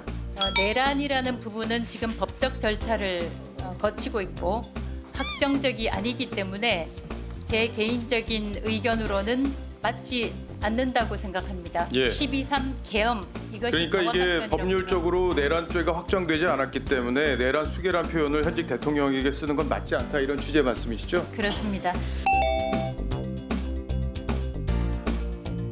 만약에 그런 논리라면 이재명 대표는요. 만약에 윤석열 대통령을 내란 우두머리라고 이야기한다면 이재명 대표에 대해서도 허위 사실 유포범, 대북 불법 송금범 이렇게 부를 수 있다고 생각합니다. 예, 이미 뭐 음주운전범, 검사 사침범, 특수공무집행 방해범, 선거법 위반범 거기에다 지금 기소된 게 6개인데 조용히 하세요. 한민수 의원. 뭐 하십니까? 저 질문하세요. 질문하세요. 하는 거 아니에요? 내란 수괴지. 그거 뭘? 이진숙 증인, 이진숙 위원장, 직무정지 기간 중에 월급 받았죠? 예. 얼마 받았습니까 한 달에? 다시 말씀해 못 들었습니다. 직무정지 기간 중에 월급 받았죠? 예. 한 달에 얼마쯤 받습니까? 제가 한번 파악하고 알려드리겠습니다. 어느 정도의 월급을 직무정지 기간에 받았는지에 대해서 답변을 회피하셔서 제가 좀 확인을 했다는 매달 1,300만 원가량의 월급을 수령하는 것으로 저희는 파악하고 있습니다. 맞습니까? 예. 이진숙 위원장. 예. 자주 영어를 쓰시던데 내란죄를 영어는 뭐죠? 내란죄. insurrection, treason입니다. 리벨리언이라고도 하죠. rebellion도 할 수 그거를 있습니다. 한국말로 우리말로 하면 뭐예요? 방금 물어보셨으니까 예, 반란, 내란 그런 뜻이죠. 그렇죠. 반란, 내란이죠. 그런데 기자들에게 내란죄로 쓰지 말라 한 것은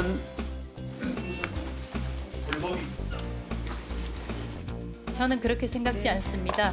분명히 제가 언론계 선배로서 12.3 내란은 확정이 되지 않았기 때문에 12.3 계엄이 맞다라는 제 의견을 전달했을 뿐입니다.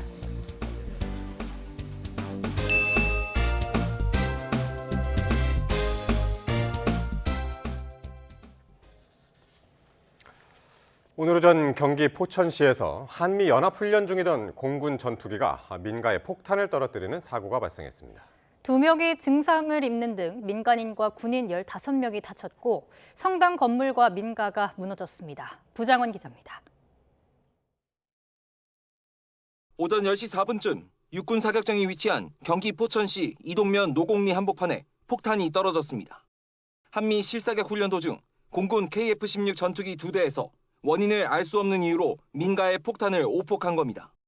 이 사고로 민간인과 군인 등 7명이 다쳤고 이 가운데 2명은 중상을 입었습니다.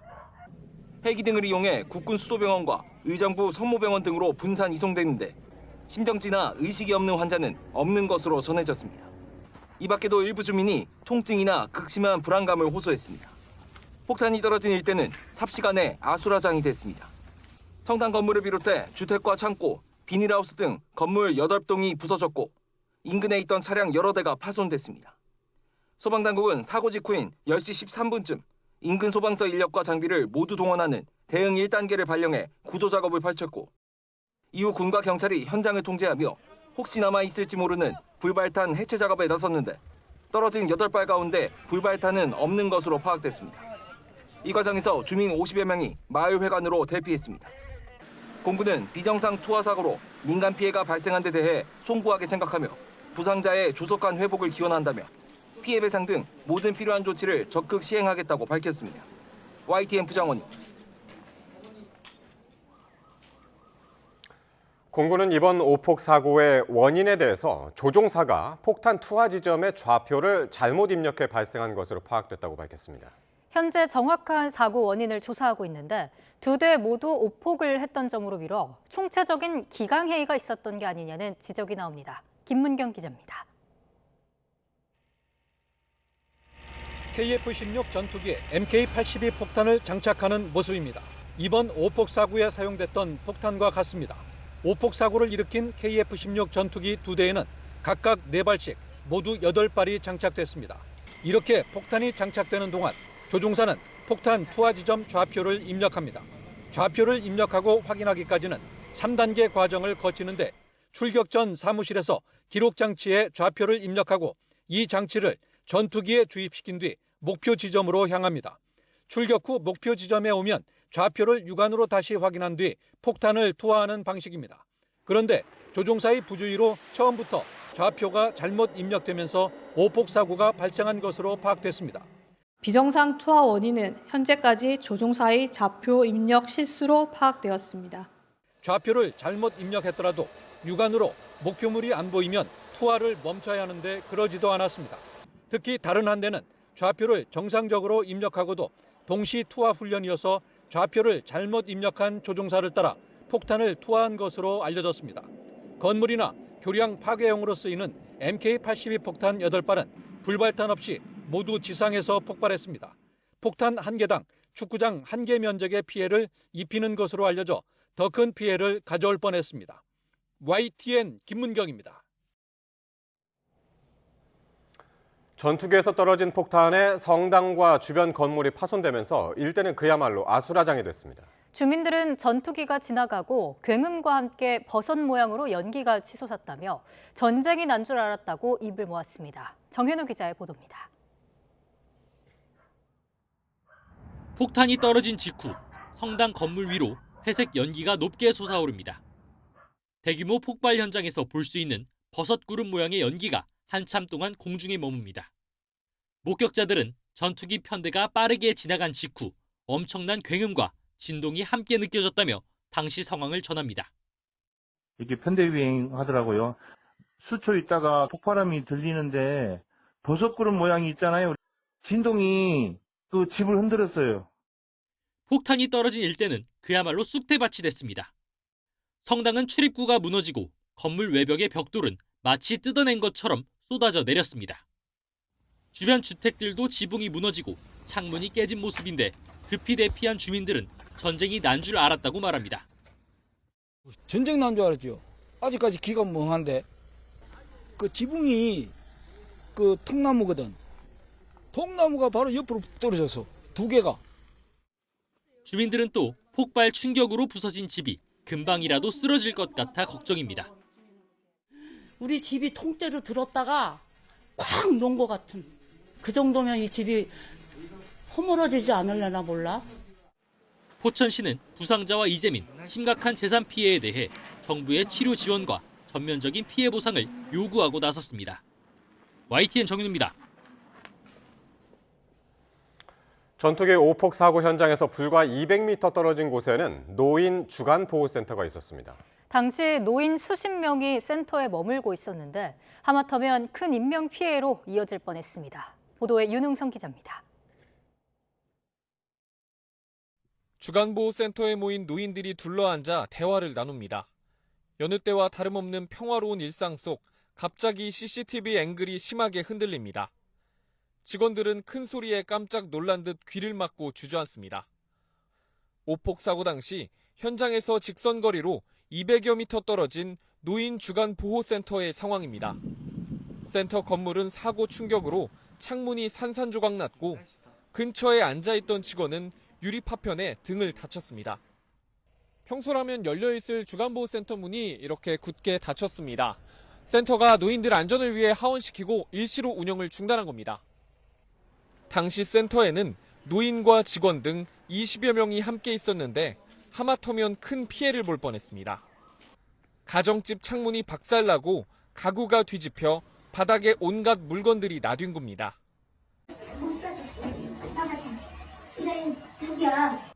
사고 장소에서 불과 20m 떨어진 가정집에는 폭탄 파편이 날아들었습니다. 다행히 사람이 직접 맞지는 않았지만 집안은 천장이 무너지는 등 안방부터 욕실, 거실까지 난장판이 됐습니다. 와이프만 있었어요. 병원 가서 지금 안정제 약 먹고. 주민들은 자칫 더 큰 피해로 이어질 뻔한 아찔한 사고에 불안감을 호소하고 있습니다. YTN 윤홍성입니다. 경기도는 오늘 오전 포천시 이동면 노곡리에서 발생한 전투기 오폭 사고 피해자들에게 긴급복지법에 따른 긴급생활안정비를 지급하겠다고 밝혔습니다. 군과 소방, 공무원으로 구성된 합동조사단이 피해 현장을 조사하고 있으며 긴급안전점검을 통해 숙박이 불가능한 이재민들에게 숙식을 지원했다고 도는 덧붙였습니다. 현재까지 파악된 피해 가구는 58가구이며 이 가운데 32가구는 집으로 돌아가지 못하고 있습니다. 소비자 물가가 올 들어 2달째 2%대를 기록하면서 안정적인 흐름이 이어졌습니다. 하지만 고환율의 영향으로 석유류와 가공식품, 또 외식 가격은 인플레이션 압박이 커졌는데요. 이 식품업계의 가격 인상이 이어지는 가운데 농심도 신라면과 새우깡 가격을 올리기로 했습니다. 보도에 오인석 기자입니다. 통계청은 지난달 소비자 물가가 2.0% 상승했다고 발표했습니다. 지난해 9월 이후 넉 달 연속 1%대로 둔화하다 새해 들어 2달째 2%대 상승률이 이어졌습니다. 원달러 환율이 1,400원대 중반으로 오르면서 수입 품목을 중심으로 인플레이션 압박이 커졌습니다. 휘발유가 7.2%, 경유가 5.3% 오르는 등 석유류는 6.3% 상승했습니다. 국제 유가는 큰 변동은 없는 걸로 보이고 환율이라든지 유류세 인하폭이 감소하면서 석유류가 6.3% 상승하였습니다. 가공식품 물가는 2.9% 올라 13개월 만에 가장 높았습니다. 식품업체들이 출고가를 인상하면서 빵과 커피, 비스킷, 주스 등 다양한 가공식품 가격이 뛰었습니다. 줄 인상 속에 농심이 오는 17일부터 신라면과 새우깡 등 17개 제품 출고가를 평균 7.2% 올리기로 해 이달 물가에도 영향을 줄 전망입니다. 재료비와 인건비 상승 부담으로 외식 물가도 3.0% 올랐습니다. 가계 지출 비중이 높은 품목들로 구성된 생활 물가는 2.6% 올라 지난해 7월 이후 가장 높았습니다. 농축수산물 가격은 엇갈렸습니다. 배추는 오르고 파와 토마토는 하락하면서 농산물은 1.2% 내린 반면 축산물과 수산물은 3%대의 비교적 높은 상승률을 기록했습니다. 정부는 근원 물가 상승률이 1.8%로 안정 흐름을 이어가고 있지만 국제 유가와 기상 여건 등 불확실성이 있는 만큼 먹거리 물가 안정을 위해 할당 관세와 농수산물 할인 지원 등을 지속하겠다고 밝혔습니다. YTN 오인석입니다. 홈플러스의 기업 회생 절차 신청 후폭풍이 거센 모양새입니다. 이 TMF 때처럼 대규모 입금 지연 사태가 재현될 수 있다는 우려 속에 협력 업체들이 잇따라 공급을 중단하고 나섰습니다. 오동건 기자가 보도합니다. 지난 4일 기습적으로 기업 회생 절차를 신청한 대형마트 업계 2위 홈플러스. TMF 사태 같은 일이 벌어질 수 있다는 불안감에 롯데칠성, 삼양식품, 오뚜기, 동서식품 등 주요 식품업체들이 잇따라 제품 공급을 중단했습니다. 홈플러스 대금 미지급 우려로 인해서 지금 현재 상황을 예의주시하고 있습니다. LG전자도 전자제품 출하를 일시 중단했고 다른 업체들도 상황을 예의주시하며 대응책을 논의하는 분위기입니다. 제휴사들의 홈플러스 상품권 거부도 이어지고 있습니다. CJ푸드빌 브랜드와 신라면세점, 에버랜드 등이 홈플러스 상품권 사용을 막았고 더 늘어날 가능성이 있습니다. 홈플러스 측은 현재 가용자금이 6천억 원이 넘는다며 일반 상거래 채권 지급에 전혀 문제가 없고 모두 갚을 예정이라고 해명에 나섰습니다. 하지만 대주주 MBK 파트너스가 어떠한 자구 노력 없이 기업 회생 절차에 돌입했다는 비판의 목소리도 커지고 있습니다. 홈플러스의 장기적 성장보다는 투자금 회수에 급급했다는 지적입니다. 매입 가치가 너무 높게 잡혀 있었다라는 거. 그다음에 두 번째는 온라인으로 추세가 바뀌고 있는데 그 추세를 읽지 못한 점. 그다음에 세 번째는 도덕적 해이에 관계된 기업어음 발행 이런 부분들이 있을 수가 있죠. 홈플러스 노조도 MBK 파트너스가 선제적으로 기업 회생 절차를 신청한 것부터 비정상적이라며 폐점과 해고 등 구조조정을 결사 반대한다고 강력 대응을 시사했습니다. 여기에 홈플러스가 기업 회생 신청 직전까지 법인과 개인 투자자를 상대로 기업어음 등을 팔았던 것으로 확인되면서 사태의 파장은 쉽게 가라앉지 않을 전망입니다. YTN 오동건입니다. 홈플러스가 기업 회생 절차에 들어가면서 기업어음 CP와 전자 단기 사채를 사들인 투자자의 손실 우려가 나오고 있습니다. 홈플러스의 CP와 전단체 발행 잔액은 어제 기준 1,930억 원에 달합니다. 업계에서는 홈플러스가 그동안 자금 조달 경로로 공모 회사채보다는 단기 금융을 활용해온 만큼 일반 투자자에게 판매한 물량이 적지 않을 것으로 보고 있습니다. 사이버 레커, 딥페이크 도박 사이트 같은 유해 콘텐츠가 인터넷 공간과 현실을 넘나들며 사회에 해를 끼치고 있습니다. 국세청이 제작 운영자 17명에 대해서 세무조사에 착수했습니다. 이승은 기자입니다. 유튜버 찌양 협박 사건은 타인의 불행을 보면 불이 나게 영상을 만들어 수익을 올리는 사이버 레커의 백태를 세상에 드러냈습니다. 사이버 도박은 초중고 청소년 100명 가운데 4명이 성인 대상 도박을 접한 경험이 있을 정도로 확산했습니다.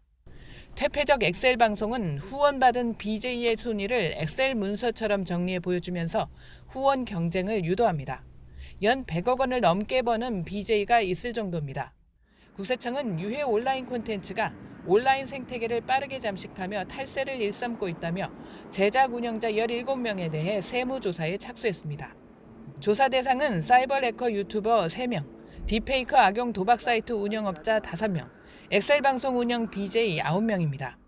이들 사이버 레커는 유튜브와 페이스북에서 받은 광고 수익과 자신의 계좌로 받은 후원금을 신고하지 않고 대형 아파트를 샀고 가족에게 외주 용역비를 지급하며 업무용 카드와 차로 호화 생활을 했습니다. 엑셀 방송 운영자는 출연 BJ에게 거액의 출연료를 준 뒤 일부를 되돌려받는 방식으로 자신의 소득을 줄였습니다. 개인적으로 쓸 별풍선을 업무상 경비로 처리했고 전용 스튜디오에 고용된 직원도 있지만 부가가치세를 신고하지 않았습니다. 국가 간 정보 교환, 외환 수치 자료, FI 정보들을 적극 활용하여 은폐된 수익 구조와 자금 흐름을 철저히 파악해 과세하겠습니다. 조세 범칙 행위를 적발하는 경우에는 검찰에 통보하여 합당한 처벌이 이루어지도록 하겠습니다. 국세청은 온라인 플랫폼을 바탕으로 한 수익과 후원금, 뒷광고, 중고거래가장 판매 수익 등 디지털 경제 전반을 예의주시한다고 밝혔습니다. 정치 유튜버를 포괄하는 뜻으로 해석됩니다. 국세청은 유튜버 등이 일회성이 아닌 계속 반복적으로 콘텐츠를 만들고 수익이 발생했다면 사업자 등록을 하고 종합소득세를 신고해야 한다고 강조했습니다. YTN 이승은입니다. 과거 비서를 성폭행했다는 의혹이 불거진 장제원 전 의원에 대해 경찰이 소환을 통보한 것으로 확인됐습니다. YTN 취재 결과 서울경찰청은 최근 성폭력 혐의로 고소당한 장제원 전 의원에게 경찰에 출석해 조사받으라고 요청한 것으로 파악됐습니다. 장 전 의원은 지난 2015년 부산에 있는 한 대학교 부총장으로 재임할 당시 비서였던 A씨에게 성폭력을 저질렀다는 의혹을 받습니다. 경찰은 A씨가 장 전 의원과 주고받은 문자 메시지도 확보한 것으로 알려졌습니다. 검찰이 딸 명의 불법 대출과 재산 축소 신고 혐의로 재판에 넘겨진 더불어민주당 양문석 의원의 1심 판결에 불복해 항소했습니다. 앞서 1심 재판부는 지난달 28일 양 의원의 특정경제범죄법상 4개 혐의에 대해서 징역 1년 6개월에 집행유예 3년을, 공직선거법 위반 혐의에 대해선 벌금 150만 원을 선고했는데 사기 혐의와 관련된 무죄로 봤습니다. 이에 검찰은 양 의원이 아내와 공모해 사후 증빙 서류를 위조하고 행사한 사실이 인정되는데도 1심 재판부가 무죄를 선고했고 양형을 종합했을 때 선고된 형량이 지나치게 가볍다고 항소 이유를 밝혔습니다. 데이트 폭력에 시달리던 여성이 집에 불을 질러 남자친구를 살해한 사건이 지난해 있었습니다. 재판에서 이 여성이 징역 12년의 중형을 선고받았는데요. 시민단체들은 정당방위라고 주장하고 나섰습니다. 보도에 윤지아 기자입니다. 지난해 5월 전북 군산에서 30대 남성이 불에 탄 자신의 집에서 숨진 채 발견됐습니다. 불을 지른 사람은 교제하던 40대 여성 A씨. 수년간 남자친구에게 폭행당한 여성 A씨가 남성이 술에 취해 잠든 틈을 타 집에 불을 지른 겁니다. 방화 당일 남성은 전 남자친구를 아직도 못 잊었느냐며 주먹으로 A씨의 얼굴을 수차례 때렸습니다. 당시 A씨는 왜 불을 지켜보고 있었느냐는 경찰의 질문에 저 불이 꺼지면 내가 죽는다고 말한 것으로 전해졌습니다. 이에 재판부는 피해자가 술에 취해 잠든 사실을 알면서도 불을 질러 숨지게 했다며 방화 살인 혐의로 A씨에게 징역 12년의 중형을 선고했습니다. 시민단체들은 이 살인이 고의가 아니라 정당방위였음을 주장하고 나섰습니다. 전국 34개 시민단체로 구성된 공동대책위원회는 끔찍한 교제폭력에서 생존한 여성이 징역 12년을 선고받는 게 말이 되냐며 목소리를 높였습니다. 교제폭력을 방치한 경찰, 그리고 교제폭력에 가벼운 처벌을 한 판사에게 오히려 죄를 물어야 한다는 주장입니다. 피해자는 5년이라는 기간 동안 무려 23차례 경찰 신고를 했습니다. 하지만 경찰은 왜 헤어지지 않느냐며 오히려 피해자 탓을 하고 교제폭력 피해 지원 기간에 연계하지 않았다고 합니다. 스마트워치도 저희한테 거절을 했고요. 그 CCTV 같은 것도 좀 저희가 설치는 것이 있는데 그것도 거절을 해갖고 설치를 못한 상태였죠. A씨는 1심 판결에 불복해 항소심 재판을 진행하고 있습니다. 시민단체들은 항소심 재판부는 피해 여성을 피고인이 아닌 교제폭력 생존자 그리고 정당방위로 인정하라고 촉구했습니다. YTN 윤지아입니다. 지난달 14일 작업자 6명이 숨진 부산 반얀트리 리조트 화재. 작업 중 생긴 불똥이 원인이라는 감식 결과가 나왔습니다. 화재 예방을 위한 감시자는 규정과 달리 없는 상태였고 일부 소방시설도 설치되지 않은 것으로 드러났습니다. 차상은 기자입니다. 부산 반얀트리 리조트 화재 사고의 발화 지점은 지하 1층 기계실의 천장 쪽입니다.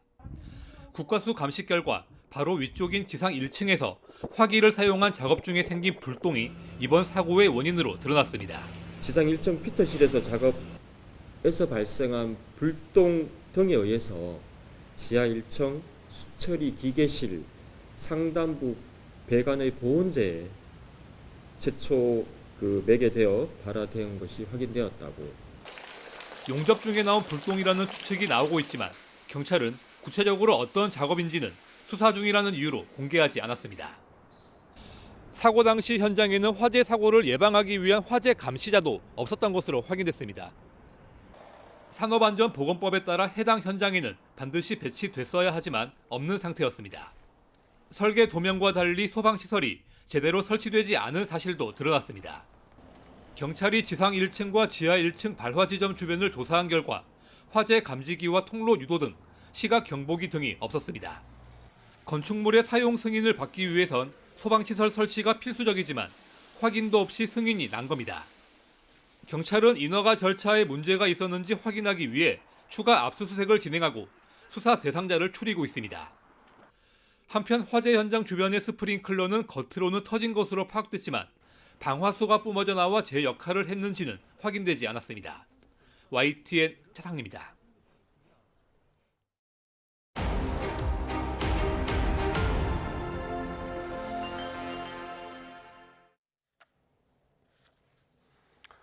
국회에서 열린 중앙선거관리위원회 위원 후보자 인사청문회에서 인사검증보다 선관위 특혜 채용 문제가 주요 쟁점으로 떠올랐습니다.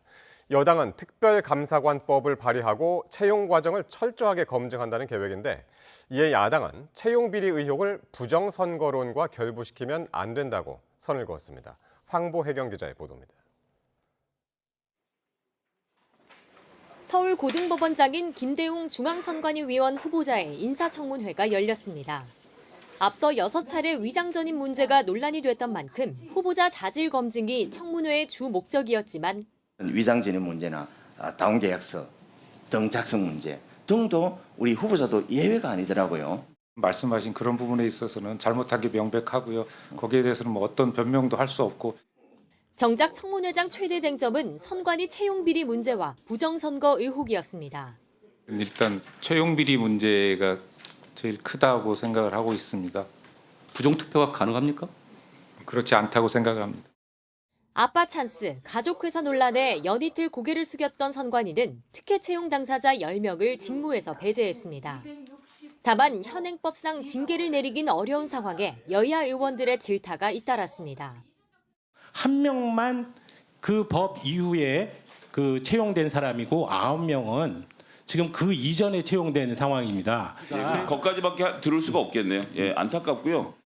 딸 특혜 채용 의혹이 불거진 박찬진 전 선관위 사무총장과 송봉섭 전 사무차장도 증인으로 출석했는데 자녀를 사퇴시킬 거냐 물음엔 모두 말을 아꼈습니다.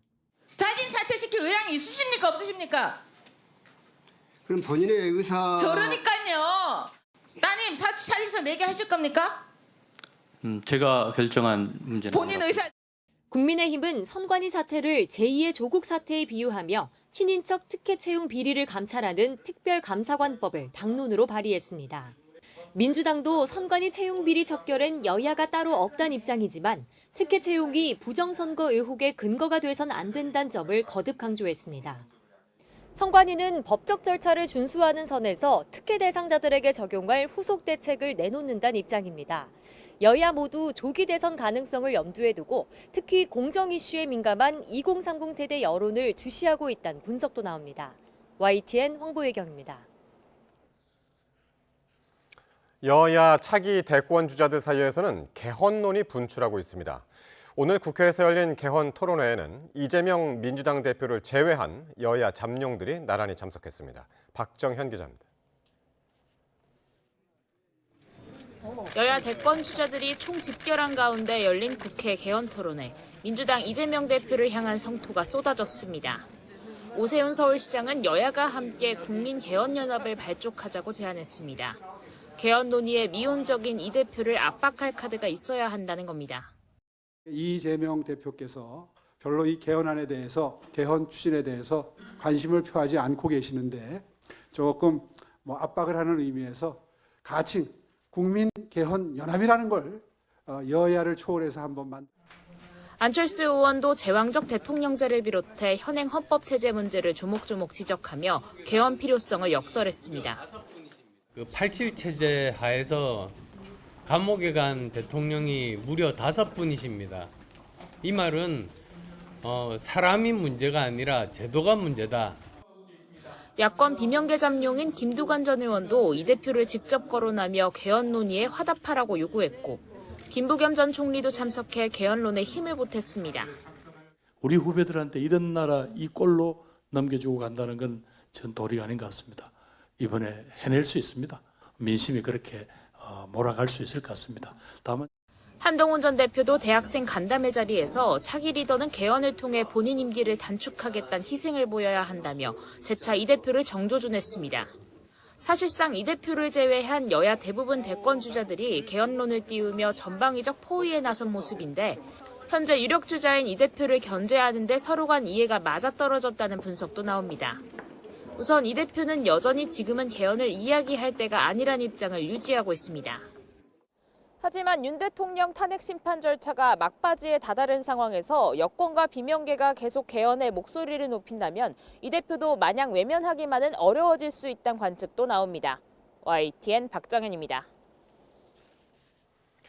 조국혁신당 조국 전 대표는 모든 야권 정당과 시민사회가 참여해 대선 단일 후보를 선출하는 완전 국민 경선, 이른바 오픈 프라이머리를 각 정당이 진지하게 고민해달라고 요청했습니다. 조 전 대표는 옥중 편지에서 다가오는 대선에서 승리하기 위해선 모든 야권 정당의 역량이 100% 집결되어야 한다며 이같이 밝혔습니다. 조 전 대표는 또 1987년 헌법 체제는 이제 수정 보완돼야 한다며 이번 대선 과정에서 각 정당과 지도자들이 개헌의 내용과 시기에 입장을 밝혀달라고 당부했습니다. 더불어민주당은 김건희 여사가 연루된 삼부토건 주가 조작 의혹이 실체를 드러내고 있다며 특검으로 전모를 밝혀야 한다고 주장했습니다. 조승래 수석 대변인은 서면 브리핑에서 삼부토건 대주주 일가 등이 주가 조작으로 100억 원대 시세 차익을 거둔 정황을 금융감독원이 파악했다는 보도를 거론하며 이같이 밝혔습니다. 민주당 정무위 위원들도 성명을 내고 이종호 씨가 삼부토건 사건에서도 핵심 인물로 지목된 건 단순한 우연이 아니라며 조직적인 주가 조작의 실체를 밝혀야 할 때라고 강조했습니다. 국민의힘 권성동 원내대표는 민주당이 삼부토건 주가 조작 의혹 규명을 위한 상설특검 도입을 주장하는 것을 두고 특검이 능사가 아니라고 비판했습니다. 권 원내대표는 현장 간담회 뒤 기자들과 만나 우선 금융감독원과 검찰에 조사와 수사를 맡기고 결과를 지켜본 뒤 특검 도입 여부는 그때 가서 신중하게 결정할 필요가 있다며 이같이 말했습니다. 그러면서 특검은 시간, 노력, 비용 낭비라고 지적했습니다. 여야가 인공지능을 비롯한 첨단 산업 활로에 서로 다른 해법을 내놓았습니다. 국민의힘은 인재 양성 지원에 방점을 찍었고 더불어민주당은 50조 원 규모의 국민 펀드를 제안했습니다. 임성재 기자입니다. 국민의힘은 서울 마곡지구에 있는 AI연구원에서 업계 관계자들과 현장 간담회를 열며 친기업 행보를 이어갔습니다. 기술 혁신의 핵심은 결국 인재라며 인재 양성에 전폭적인 지원을 시사했습니다. 당정은 AI를 비롯한 첨단 전략기술학과에 대해 파격적인 국가 장학 제도를 도입하고 중장기적으로는 무상교육을 실현하는 방안을 적극 검토하고 있다는 말씀을 드립니다. 추가 경정 예산 편성을 대비해 AI 등 미래 전략 산업엔 본 예산보다 많은 예산을 정부에 요구하고 있다고도 부각했습니다. 민주당은 50조 원 규모의 국민 펀드를 조성해 AI를 비롯한 첨단 산업을 챙기겠다고 맞섰습니다. 일명 국민 참여형 펀드를 만든다는 구상인데 기업은 투자를 받고 국민에겐 자산 증식의 기회를 제공하는 일석이조의 방안이란 점을 강조했습니다. 대규모 국민펀드 조성 방안을 마련하겠습니다. 일반 국민과 기업이 투자하는 금액에 대해서는 소득공제나 비과세 등과 같은 과감한 세제 혜택도 제공하겠습니다. 여권의 집중 공세를 받는 이재명 대표의 한국형 엔비디아 구상에 현실성을 더하는 차원이란 해석도 나옵니다. 추경 편성 문제에서도 여당의 핀셋 추경 기조를 언발의 오줌 누기로 깎아내리며 30조 원 규모는 돼야 효과를 볼 수 있다고 목소리를 높였습니다. 이에 여당은 국민펀드 투자 실패 시 책임은 누가 질 거냐고 따져 묻는 동시에 야당의 추경안에도 국가가 돈을 쌓아놓고 있는 게 아니라고 일축하며 여야의 주도권 다툼은 계속되는 기류입니다. AI 경쟁력 강화와 추경 편성 등 민생 현안에 해법이 필요하다는 데는 뜻을 같이 하는 여야입니다. 하지만 강론에서 사사건건 부딪히며 논쟁만 반복하는 모습인데 손에 잡히는 성과는 기대하기 어려울 거란 우려도 적지 않습니다. YTN 임성재입니다. 내일 가처분 신청 첫 신문을 앞두고 어두어가 뉴진스 멤버들의 모든 활동을 금지해달라고 법원에 요청한 사실이 뒤늦게 알려졌습니다. 김승환 기자입니다. NJG로 이름을 바꾼다고 선언한 뉴진스 멤버들 영어 이니셜 쿠키들이 번갈아 나옵니다.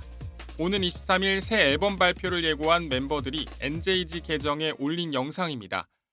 이처럼 멤버들 독자 활동이 본격화한 가운데 어두어는 지난달 11일 모든 활동을 못하게 해달라고 법원에 추가 요청했습니다. 지난 1월 멤버들을 상대로 낸 기획사 지위 보전 및 광고 계약 체결 등 금지 가처분의 신청 취지를 확장한 겁니다. 이 범위에는 광고뿐 아니라 작사, 작곡, 연주 등 음악 활동과 그 외 부수적 활동까지 모두 포함된 것으로 알려졌습니다. 멤버 측은 이 사실을 공개하면서 방시혁 의장의 홍콩 공연 무산 시도가 무력화된 직후 발생한 일이라 어두어의 보복성 결정으로 추정된다고 말했지만 어두어는 계약을 지키면서 연애 활동을 하자는 취지라면서 보복성 조치가 아니라고 해명했습니다. 또 멤버 측은 전속 계약 해지 뒤에도 지속적인 괴롭힘을 당했다면서 가처분 신청과 본안 소송에서 계약 해지가 적법하다는 걸 확인받겠다고 밝혔습니다. 어두어는 법정에서 아티스트의 오해에 대해 명확히 소명하고 어두어가 뉴진스의 기획사라는 판단을 구하고자 한다는 입장을 재차 내놨습니다. 양측은 멤버들 독자 활동 여부를 다투는 내일 가처분 신청 첫 신문기일에서 다시 한번 설전을 주고받을 것으로 보입니다. YTN 김승환입니다. 감사원이 산업은행의 대우건설 매각 과정을 살펴봤더니 공정성과 투명성이 미흡했던 것으로 드러났습니다. 이해할 수 없는 매각 방식으로 산업은행은 큰 손실을 봤는데 자회사는 이익을 봤다며 성과급 잔치를 벌였습니다. 이종구 기자입니다. 산업은행은 지난 2011년 경영난에 빠진 대우건설의 지분 50.75%를 3조 2천억 원을 투입해 확보했습니다. 그리고 구조조정 전담 자회사에 반값도 안 되는 1조 4천억 원에 전량 매각했습니다. 문제는 이후 발생했습니다. 자회사는 대우건설 매각을 위한 제한 경쟁 입찰을 진행했는데 1순위 업체는 입찰가 차이가 크다며 재입찰을 요청했습니다. 산업은행 자회사는 입찰가를 낮추려는 의도라는 걸 알면서도 재입찰을 수용했습니다. 결국 1순위 업체가 낮은 가격을 다시 써내면서 1차 입찰 때보다 2천억 원이 적은 2조 700억 원의 최종 계약이 체결됐습니다. 이 때문에 산업은행은 1조 3천억 원의 손실을 봤지만 자회사는 결과적으로 7천억 원의 매각 차익을 챙겼다며 성공 보수까지 받았습니다. 임직원 11명에게 최대 16억 원, 평균 4억 원을 성과급으로 지급한 겁니다. 산업은행의 도덕적 해이는 감사원 감사에서 잇따라 적발됐습니다. 한 지점장은 대출 브로커와 결탁해 부실기업의 대출 심사를 조작하면서 100억 넘는 손실을 끼쳤고 거래업체에 자녀들 취업을 청탁하기도 했습니다. 또 상장이 임박한 주식을 내부 규정을 어겨가며 장외 매각해 기회이익을 날린 경우도 있습니다. 내부 실적 때문인데 그런데도 해당 팀은 수익 목표를 2배 달성했다며 성과급도 2배를 받았습니다. 감사원은 산업은행이 투명성을 높이고 내부 통제를 강화할 필요가 있다며 위법 부당 행위가 드러난 관련자들에 대해선 수사 의뢰와 함께 징계를 요구했습니다. YTN 이종우입니다. 도널드 트럼프 대통령이 동맹인 한국을 관세 압박 대상으로 공개 언급하자 일본은 자국에 미칠 영향에 예의주시하고 있습니다. 이시바 시게로 총리도 강경 대응 목소리를 냈습니다. 도쿄 김세호 특파원입니다. 첫 의회 연설에서 동맹국도 관세 인상에 예외가 없다는 점을 재확인한 도널드 트럼프 미국 대통령. 특히 동맹국인 한국을 공개 언급하며 안보를 고리로 관세 압박을 경고했습니다. And South Korea's average tariff is 4 times higher. Think of that, 4 times higher. And we give so much help militarily and in so many other ways to South Korea, but that's what happens. This is happening by friend and foe. 이시바 일본 총리는 이 같은 미국의 관세 정책이 대미 투자를 어렵게 할 것이라고 강조했습니다. 高い関税が課せられますと、そのアメリカに対する投資もなかなか困難になるということがございます。 전날 일본의 방위비는 자국이 정한다며 미국의 방위비 인상 요구에 선을 그은 데 이어 관세 정책에 대해서도 강경한 목소리를 낸 겁니다. 미국과 일본에는 각각의 이익이 있다고 강조해온 기존 발언과 맥을 같이 합니다. 일본 주요 언론들은 트럼프 대통령이 자국의 이익만을 중시했다고 일제히 비판했습니다. 요미우리 신문은 미국이 경제적 이익을 위해 동맹국가 우호국을 엄격한 자세로 대하겠다는 태도를 분명히 했다고 짚었습니다. 니혼 게이자에도 트럼프 연설은 민주주의의 맹주에 어울리지 않는 내용이었다며 한국을 비난하고 관세 위협을 반복하는 것은 불합리하다고 지적했습니다. 다만 일본은 미국의 관세 압박이 가시화되기 전 일본의 대미 투자 실적을 토대로 미국을 설득하는 데 우선 총력을 기울일 것으로 예상됩니다. 도쿄에서 YTN 김세호입니다. 유럽연합 27개국이 유럽 방위력 강화와 우크라이나 지원 방안을 논의하기 위한 긴급 정상회의를 개최했습니다. 이유는 현지 시간 6일 벨기에 브뤼셀에서 젤렌스키 우크라이나 대통령도 초청한 가운데 정상회의를 시작했습니다. 이유는 우크라이나에 대한 변함없는 지원 의사를 재확인하고 회원국들의 국방비를 대폭 증액하는 방안을 집중 논의할 것으로 보입니다. 회의 시작에 앞서 젤렌스키 대통령은 유럽이 우크라이나에 대한 강력한 지원 신호를 발신했다며 혼자가 아니라는 사실에 정말 감사하다고 말했습니다. 볼로디미르 젤렌스키 우크라이나 대통령이 영국, 프랑스 정상과 함께 백악관을 다시 찾는 방안이 추진됩니다. 소피 프리마 프랑스 정부 대변인은 현지 시간 5일 브리핑에서 에마뉴엘 마크롱 대통령이 키어 스타머 영국 총리, 젤렌스키 대통령과 함께 미국을 방문하는 방안을 검토하고 있다고 밝혔습니다. 우크라이나와 직접 소통해온 영국, 프랑스는 젤렌스키 대통령이 홀로 사안을 해결하기에는 역부족이라고 보고 동반 방문을 추진하는 걸로 풀이됩니다.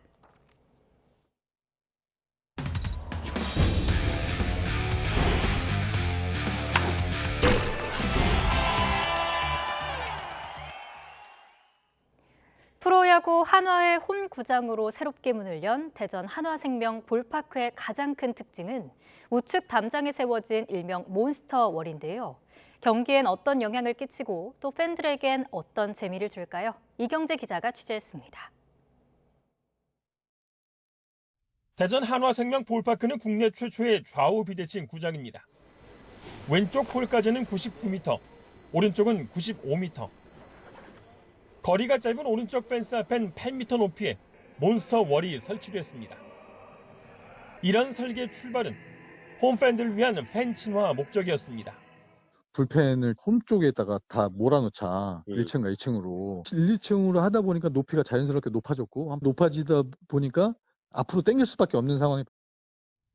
보스턴 펜웨이 파크의 좌측 펜스, 역사가 쌓여 명물로 자리 잡은 11m 높이의 그린 몬스터에서도 아이디어를 따왔습니다. 한화의 몬스터월은 한 발 더 나아가 평상시엔 투명한 기판을 통해 투수들이 몸푸는 모습을 볼 수 있고 경기 정보나 동영상 콘텐츠도 제공할 수 있습니다. 경기에 미친 영향도 흥미롭습니다. 왼쪽 담장을 넘어가는 홈런은 조금 더 나올 수 있고 오른쪽으로 담장을 넘기려면 높은 각도가 필요하기 때문에 홈런이 쉽게 나오기 힘듭니다. 노시환과 최은성 같은 오른손 거포들이 유리하고 다른 팀 왼손 거포들이 안 그래도 위협적인 왼손 에이스 류현진을 상대로 홈런을 뽑아내기는 더 힘들 거란 전망이 가능합니다. 펜스 거리 이런 것들을 한번 방망이 쳐보면서 측정을 해봐야 될 것 같아요. 아무래도 홈런을 많이 쳐야 되기 때문에 일단 기대가 되고 연습을 좀 충분히 해가지고 좀 그라운드에 좀 이점을 좀 살려야 될 것 같습니다.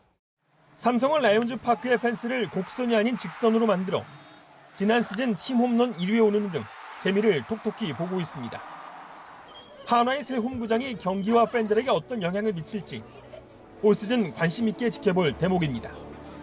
YTN 이경재입니다. 여자 프로농구 아산 우리은행이 플레이오프 3차전에서 청주 KB를 51대 49로 꺾고 챔피언 결정전 진출에 유리한 고지를 차지했습니다. 2차전 막판 실책으로 패배의 빌미를 제공했던 우리은행의 에이스 김단비 선수는 20점 14리바운드로 맹활약하면서 승리를 이끌었습니다. 이번 승리로 우리은행의 위성우 감독은 포스트 시즌 통산 35번째 승리를 기록해 34승의 임달식 전 감독을 제치고 여자 프로농구 역대 포스트 시즌 감독 최다승 단독 1위가 됐습니다. 남자 프로농구에선 4강 플레이오프 직행을 노리는 울산 현대모비스가 원주 DB를 꺾고 공동 2위로 올라섰습니다.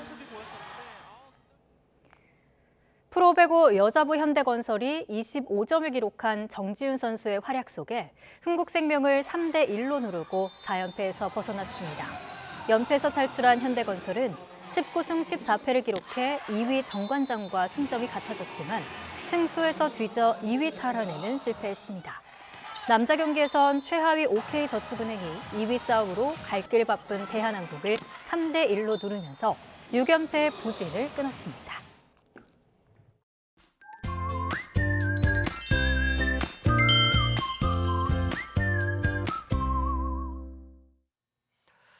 조금씩 봄 기운이 짙어지고 있습니다. 오늘 낮 동안 온화함이 감돌며 봄이 찾아왔음을 느낄 수 있었는데요. 내일도 서울 낮 기온이 10도로 오늘과 비슷한 수준을 보이며 온화하겠습니다. 다만 아침 저녁에는 공기가 제법 차갑습니다. 외출하시는 분들은 이 점 염두에 두고 옷차림하시기 바랍니다. 하늘은 대체로 맑다가 오후부터 구름량만 늘겠습니다. 다만 동해안과 제주 해안을 중심으로 너울성 파도가 높게 일겠고 충남과 호남을 중심으로 초미세먼지 농도가 나쁨 수준을 보이겠습니다. 내일 아침 기온은 서울이 0도, 대전 영하 2도, 광주 영하 1도로 오늘과 비슷하거나 조금 낮겠습니다.